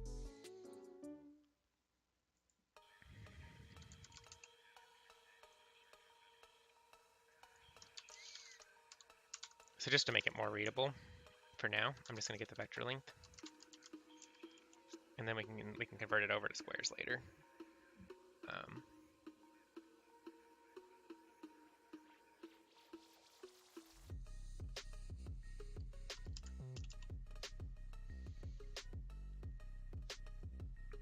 So I can print that out.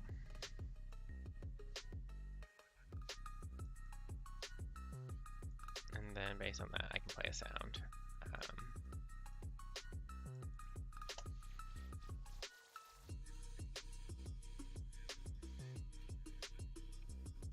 And then we can play and see what happens.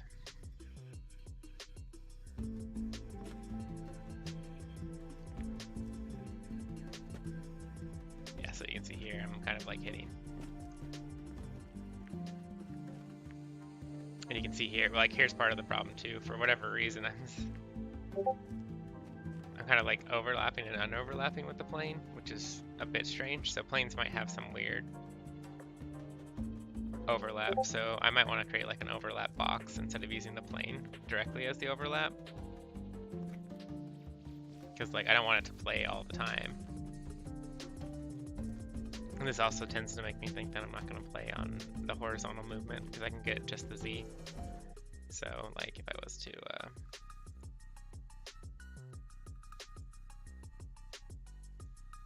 print that out, I like format text. So we can say length x length is L, X is X, Y is Y, Z is Z. And now we can just grab the length. We can break. We can X, Y, Z. So now we can see what's actually in my head.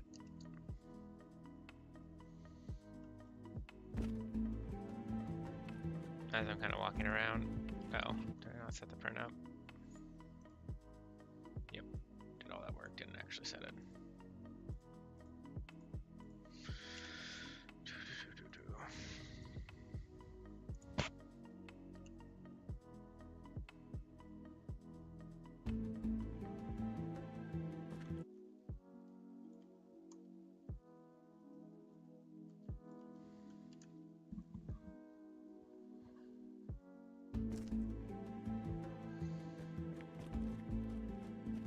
So you can see here, there's no Z movement, but when I come like this, boom, there's some Z movement. So we probably want to make sure Z movement is at least less than 0 to make a splash, and then that would get rid of all these extras. But like, the thing you got to remember too is that like, we're making a multicast for each one of these, which is like rough.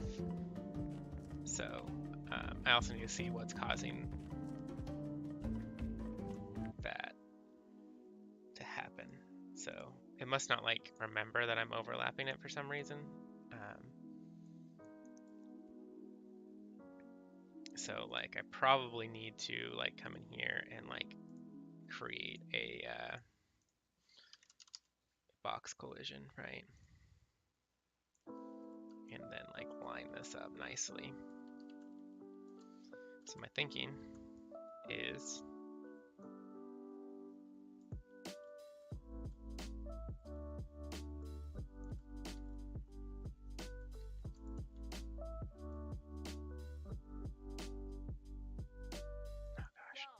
the right size. I just need to squish it.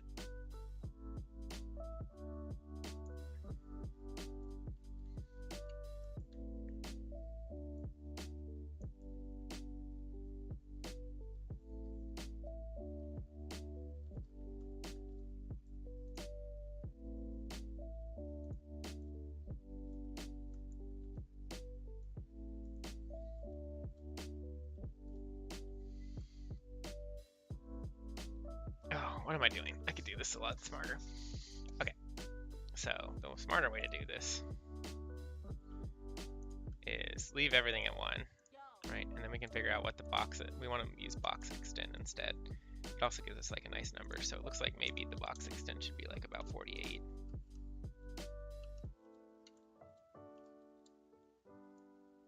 Maybe like 50. Okay, 50 looks damn near perfect, so we'll do 50 here. And then we can define how deep we really want the water to be able to go, right? So we can say like 30, and then we can move it to negative 30, right? And now it's perfectly aligned with that plane. And we can double check that at the outside. And so now 30 down. The big thing that we're trying to avoid here is like, and we probably kind of messed it up here, yeah. So part of the problem might be that we've scaled this plane on the z-axis, which creates a bunch of oddities, right? So let me try setting this to no collision for now. And let's see if we still have the same problem. Because the Z like made the plane like stretch out, but an infinitely thin plane, yeah, it still doesn't solve the problem. Shouldn't do that. So we'll edit.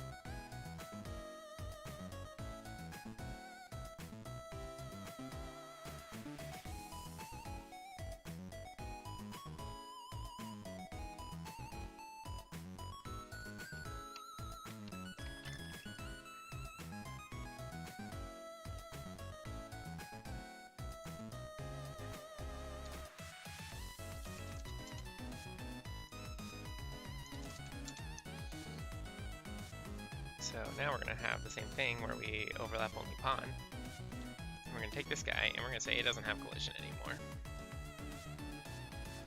No collision. So it doesn't need to generate overlap events. So now my hope is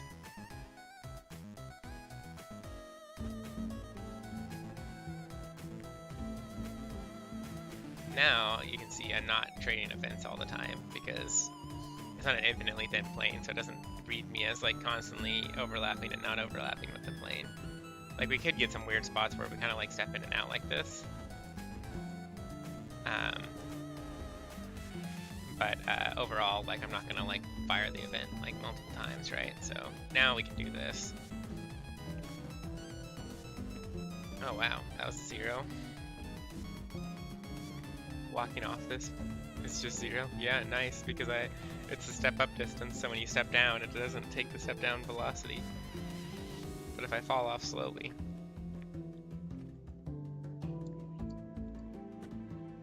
yeah, if I'm moving fast enough, it just counts it as a step down, and step downs don't cause a velocity thing. Don't cause the velocity to go negative, see? When I step into the water, it's like, oh, you don't have any Z velocity because you're walking on the ground, which is neat. So yeah, I think we'll do just Z only. So this can significantly cut down the number of multicasts we send out about these things. So we can do things like get the velocity and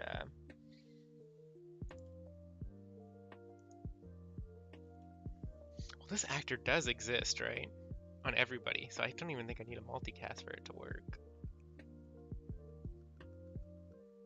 Yeah, I don't even think I need a multicast because this is going to exist on everybody. And if it's network relevant and the actor that comes in, like, yeah, we can basically just move this and say we don't need a multicast.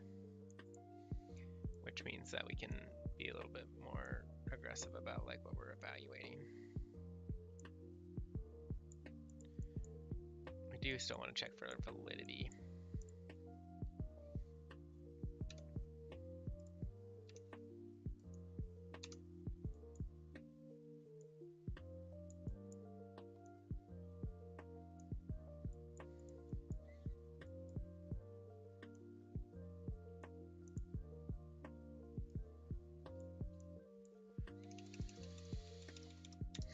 Set it up, and then we want to say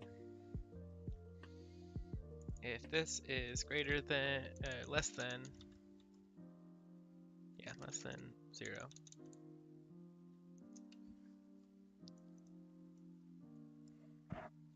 And we may even say like we don't want to catch like little itty bitty splashes, so we may say that like we want this to be, you know, greater than like 300 or something. Less than negative 300, so we're like moving faster than 300. And if that's true, then we will play the sound.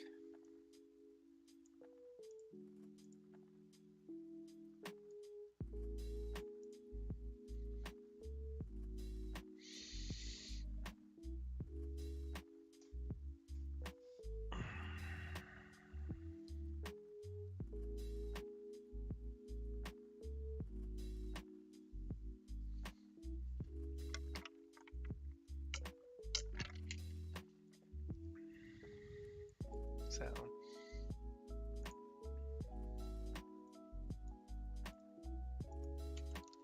let's see if we have any splash sounds. We don't. So I'll go to sounds.com and log in.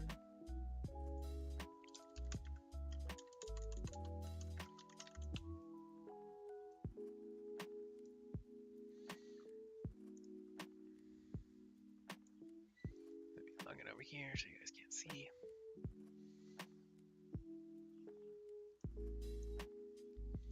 Cool.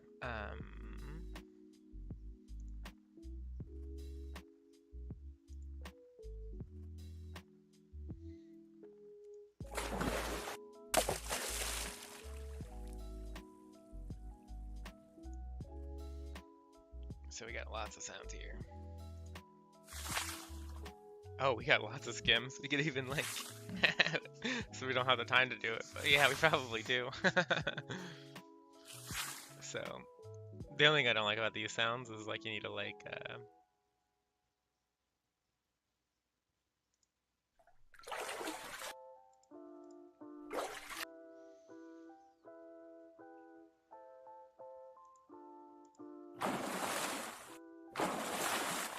these are emergencies, but not.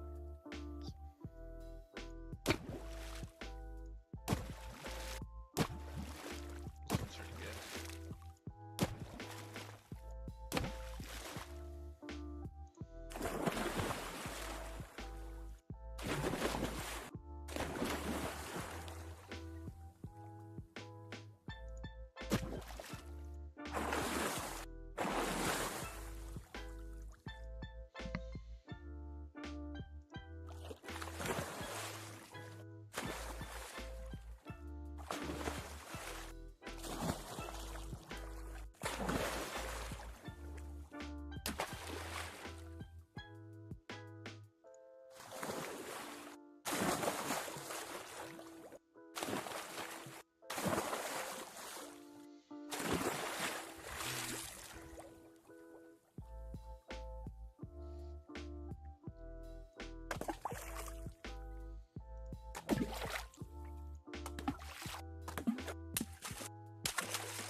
A little clip with the hit on the bottom. It's kind of neat, but there's not a lot of clips with it.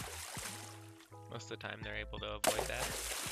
So it would be hard to like set up multiple sounds because I'm kind of thinking in my head right now I want to grab a bunch of these sounds so I can play a random one of them when you splash. So every time you splash into the water, it doesn't make the exact same sound.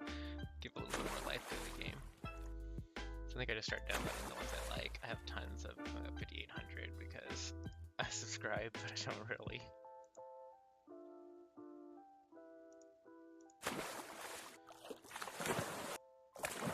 So basically, I'm just trying to decide if I think it fits, and if it fits, I'll download it, and then I'll add them all in, and figure out making them all have the same volume later. These are nice. That one's nice.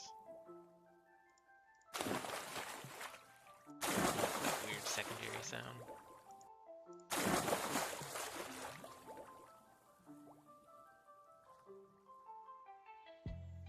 I like how that has like a little bit of a linger. It'll really add a lot of variance. These weren't very good. Some of the hammers were interesting back here. I think it was these two. That one's fine. The other one's like not as good. Excuse me. Let me grab a Kleenex.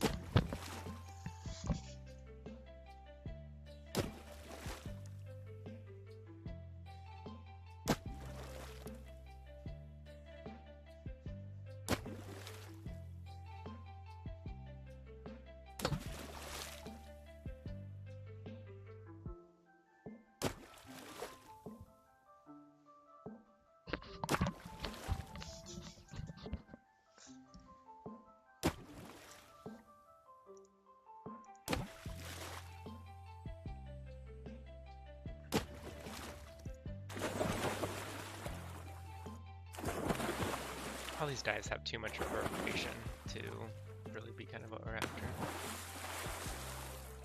That one's nice.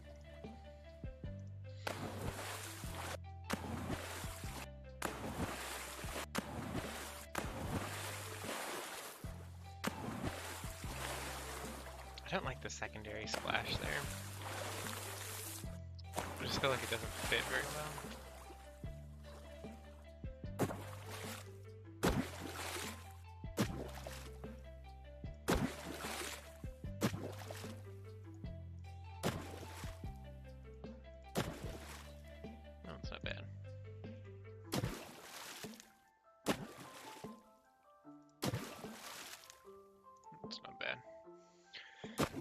We got more than enough sounds.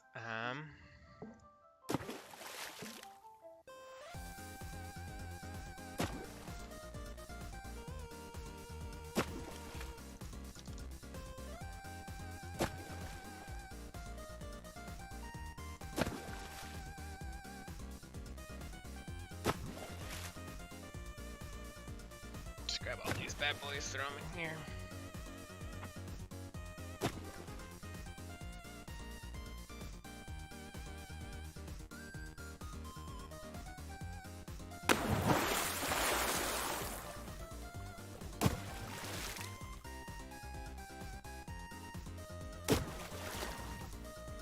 Some of these that were set to looping in sounds.com automatically come over and...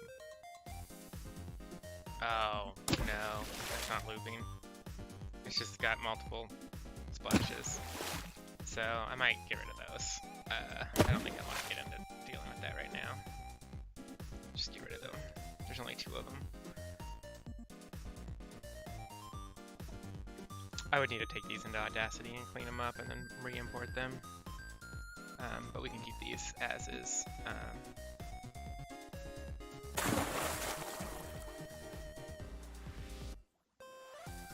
They all kind of like run a little bit longer than I like, but I'm not going to worry about that right now either. So we'll save so they'll all be there, and then what we can do is we can take one of them and we can create a queue. We can say queue water plane splash. What the benefit of the queue does is we can now grab the rest of these bad boys, drag them all in here too, and really what we want them to do is like pick, play.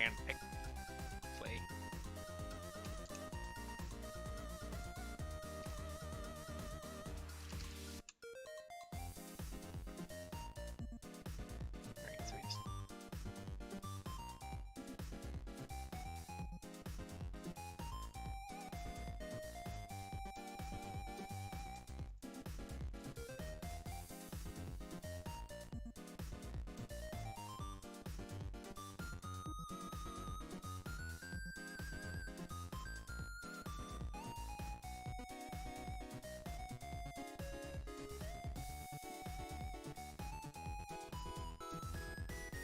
pick one of these at random. Then we're going to modulate it. And all I do when I'm modulating is just, yeah, basically leave the defaults. This makes each one of these sounds, so even if this sound played twice in a row, it would sound a little bit different probably, because it would get modulated slightly different. Right.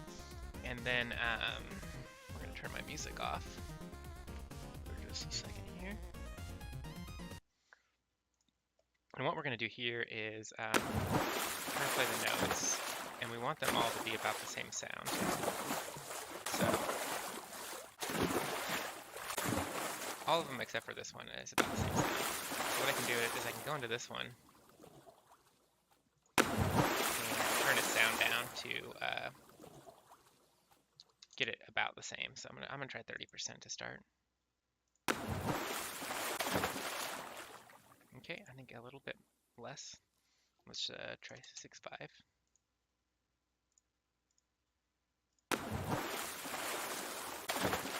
Okay, so now they're all about the same sound. So now we can save this. Now we can go back into our BP water plane. We can say Q water plane, and it'll do that. And I think we're ready to roll a little bit.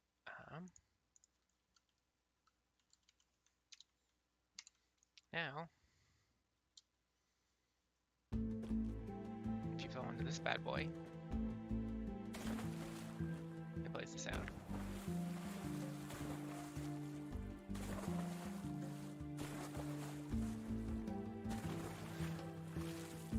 It might be a little bit aggressive, especially with no particles. It kind of feels weird, but like we're kind of getting there.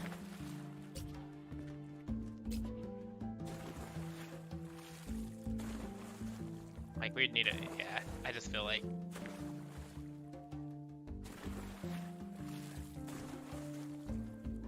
Gosh.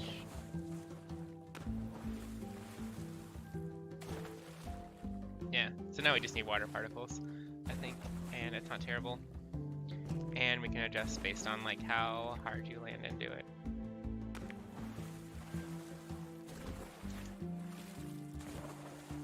But now you can play multiple sounds.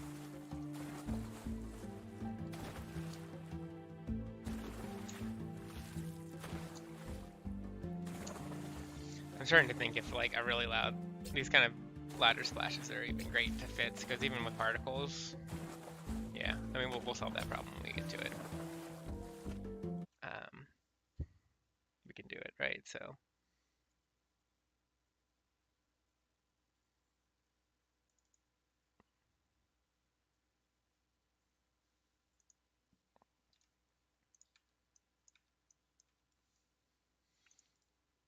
since we're doing this, I can go ahead and, instead of doing it this way, having that extra break node, I can just split the structure pin here, and oh, wrong side.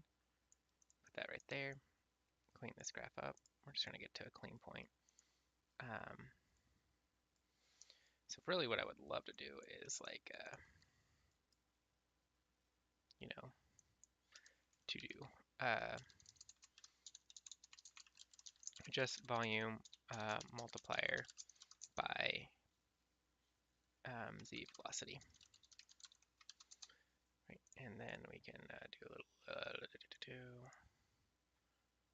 yellow. Just leave a note for myself and compile save there. And I think all we're really going to do here is like we're going to really do like we know we're going to do a lerp, so I can kind of set this stuff up. So if anybody ever comes tackles it, is like you know, we want like B and A, so A would be like 0. So because we know that, yeah, because we know that this will always be negative 300, and then this will be like negative like 980 or something like that, right? And then we can like, yeah, let's just do it, you know, it's not that hard. And so then like really what we do is we take negative the z and we divide it by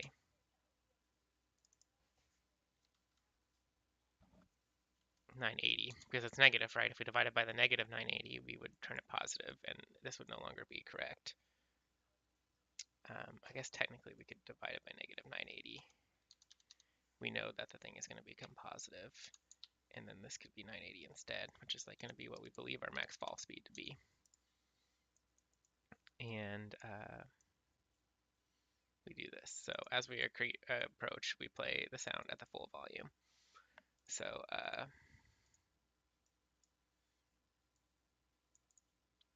now we have that, and then the other thing that I wanted to do is come in here and set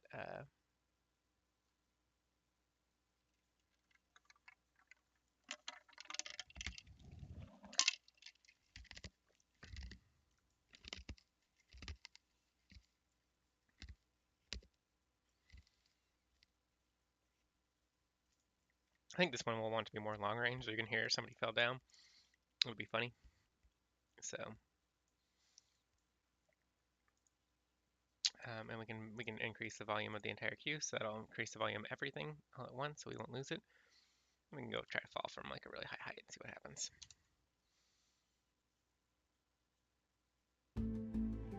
There's something off about this No, wall, I'm not gonna don't you land. think?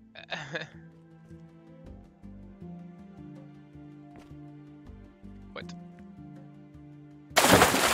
Ouch. Okay, I have it reversed. And it's also too loud. Let's bring this back down, this bad boy back down to like 0.85.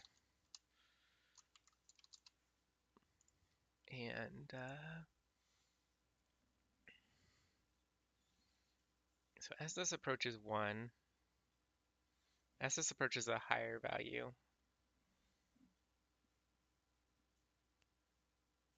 Oh wait, what am I talking about? I don't even need to do this. Yeah, I just put this here. Oh wait, no. No, that's not right either.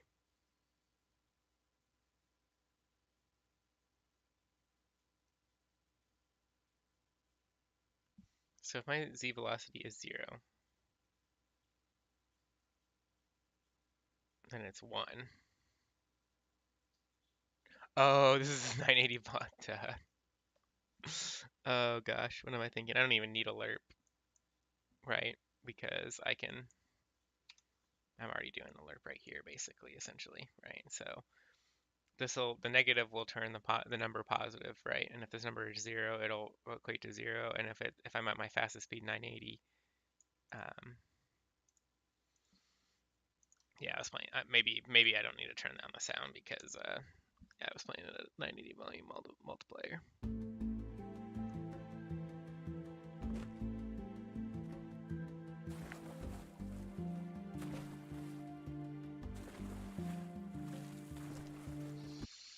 Yeah, I'll need to print out what my velocity is, but we're kind of getting into the right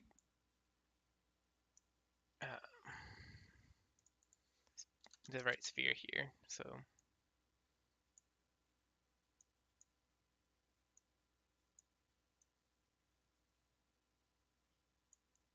as this number gets bigger, or smaller, I guess, as it gets more negative, right?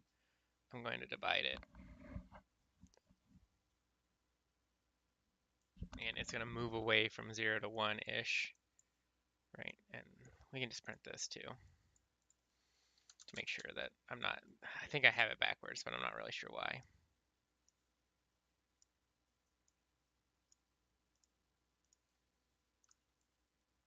Because when I fall from a high distance, it looks like the volume is 0, because I'm not hearing it. And when I fall from a short distance, okay, that was about right. Though I could hit all the way up to 3,500.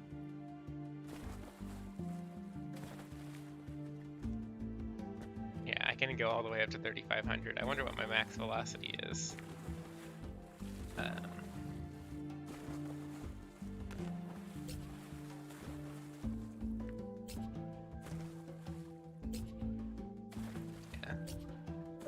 So now the effect's way cooler.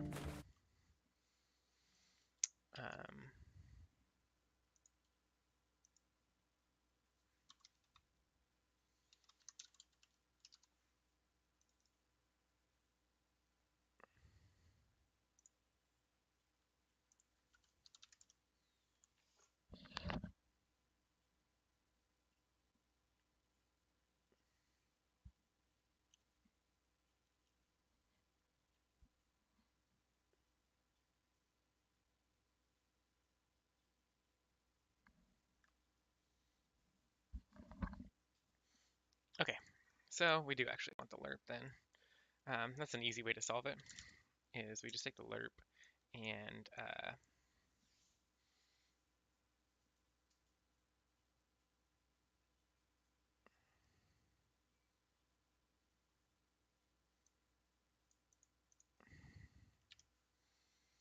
put in Z, and at 0, we want 0. At negative, at or above negative 1,000, I think we're going to return 1.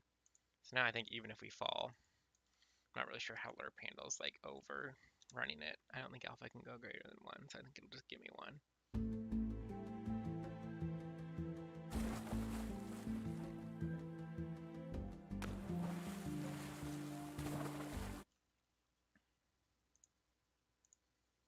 So, yep. So that's not too bad. I do probably want it to be able to be a little bit louder, so we probably want negative 2,000. No, maybe negative 1,500 is when we play the max, and then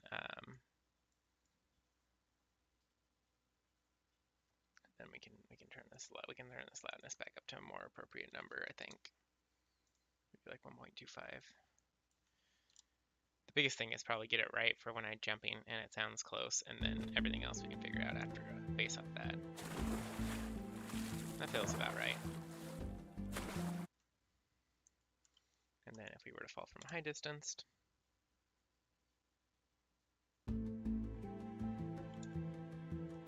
oh gosh, I just canceled it. Oh well. Let's try one more time. I'm kind of getting pushed back, so I'll move forward a bit, and I think I should fall right inside of it. Yeah, that's pretty good. So we'll count that as good. So to do, we still need to do the footsteps. We need to replace the rest of the planes, but that's a thing for Sean for another day. So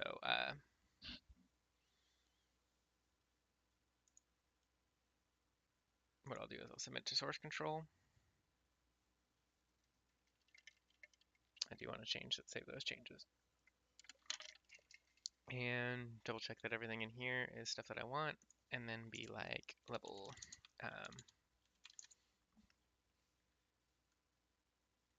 added aluminum ore and fixed rest of puzzles for planet 3. Additionally, started work on making it possible to walk in water and the water to make a splash sound upon landing in it. To do I don't need that to do, so what else did I do?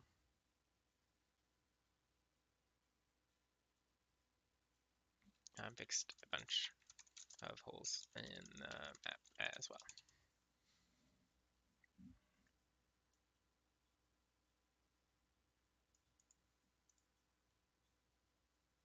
And I'll uncheck this one and I'll submit this one separately.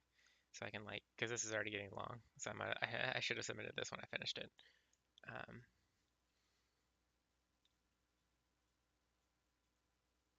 So we'll submit that. That'll take a second because I'm going to push up a whole level into Perforce. And levels are the bigger ones, as it has to determine which actually changed. And now it's done. Then I can submit again. And then I can say gameplay pickups will now warn if a matching unlock row is used between them. And we're all submitted up. We don't have any files checked out. So I'm gonna call that for a bit. I have some company coming over, so I gotta clean up. Yeah, I hope to try to stream more often. It kind of depends on what I'm doing and whether or not I have a big chunk of time to just start hashing out the levels. So please drop a follow. Follow us on Twitter at Adenicara and Wishlist Lodestar on Steam. Feel free to join the Discord if you want to, have more discussion when I'm not streaming. But I hope you all have a great night, and I hope that you learned something. So see you later.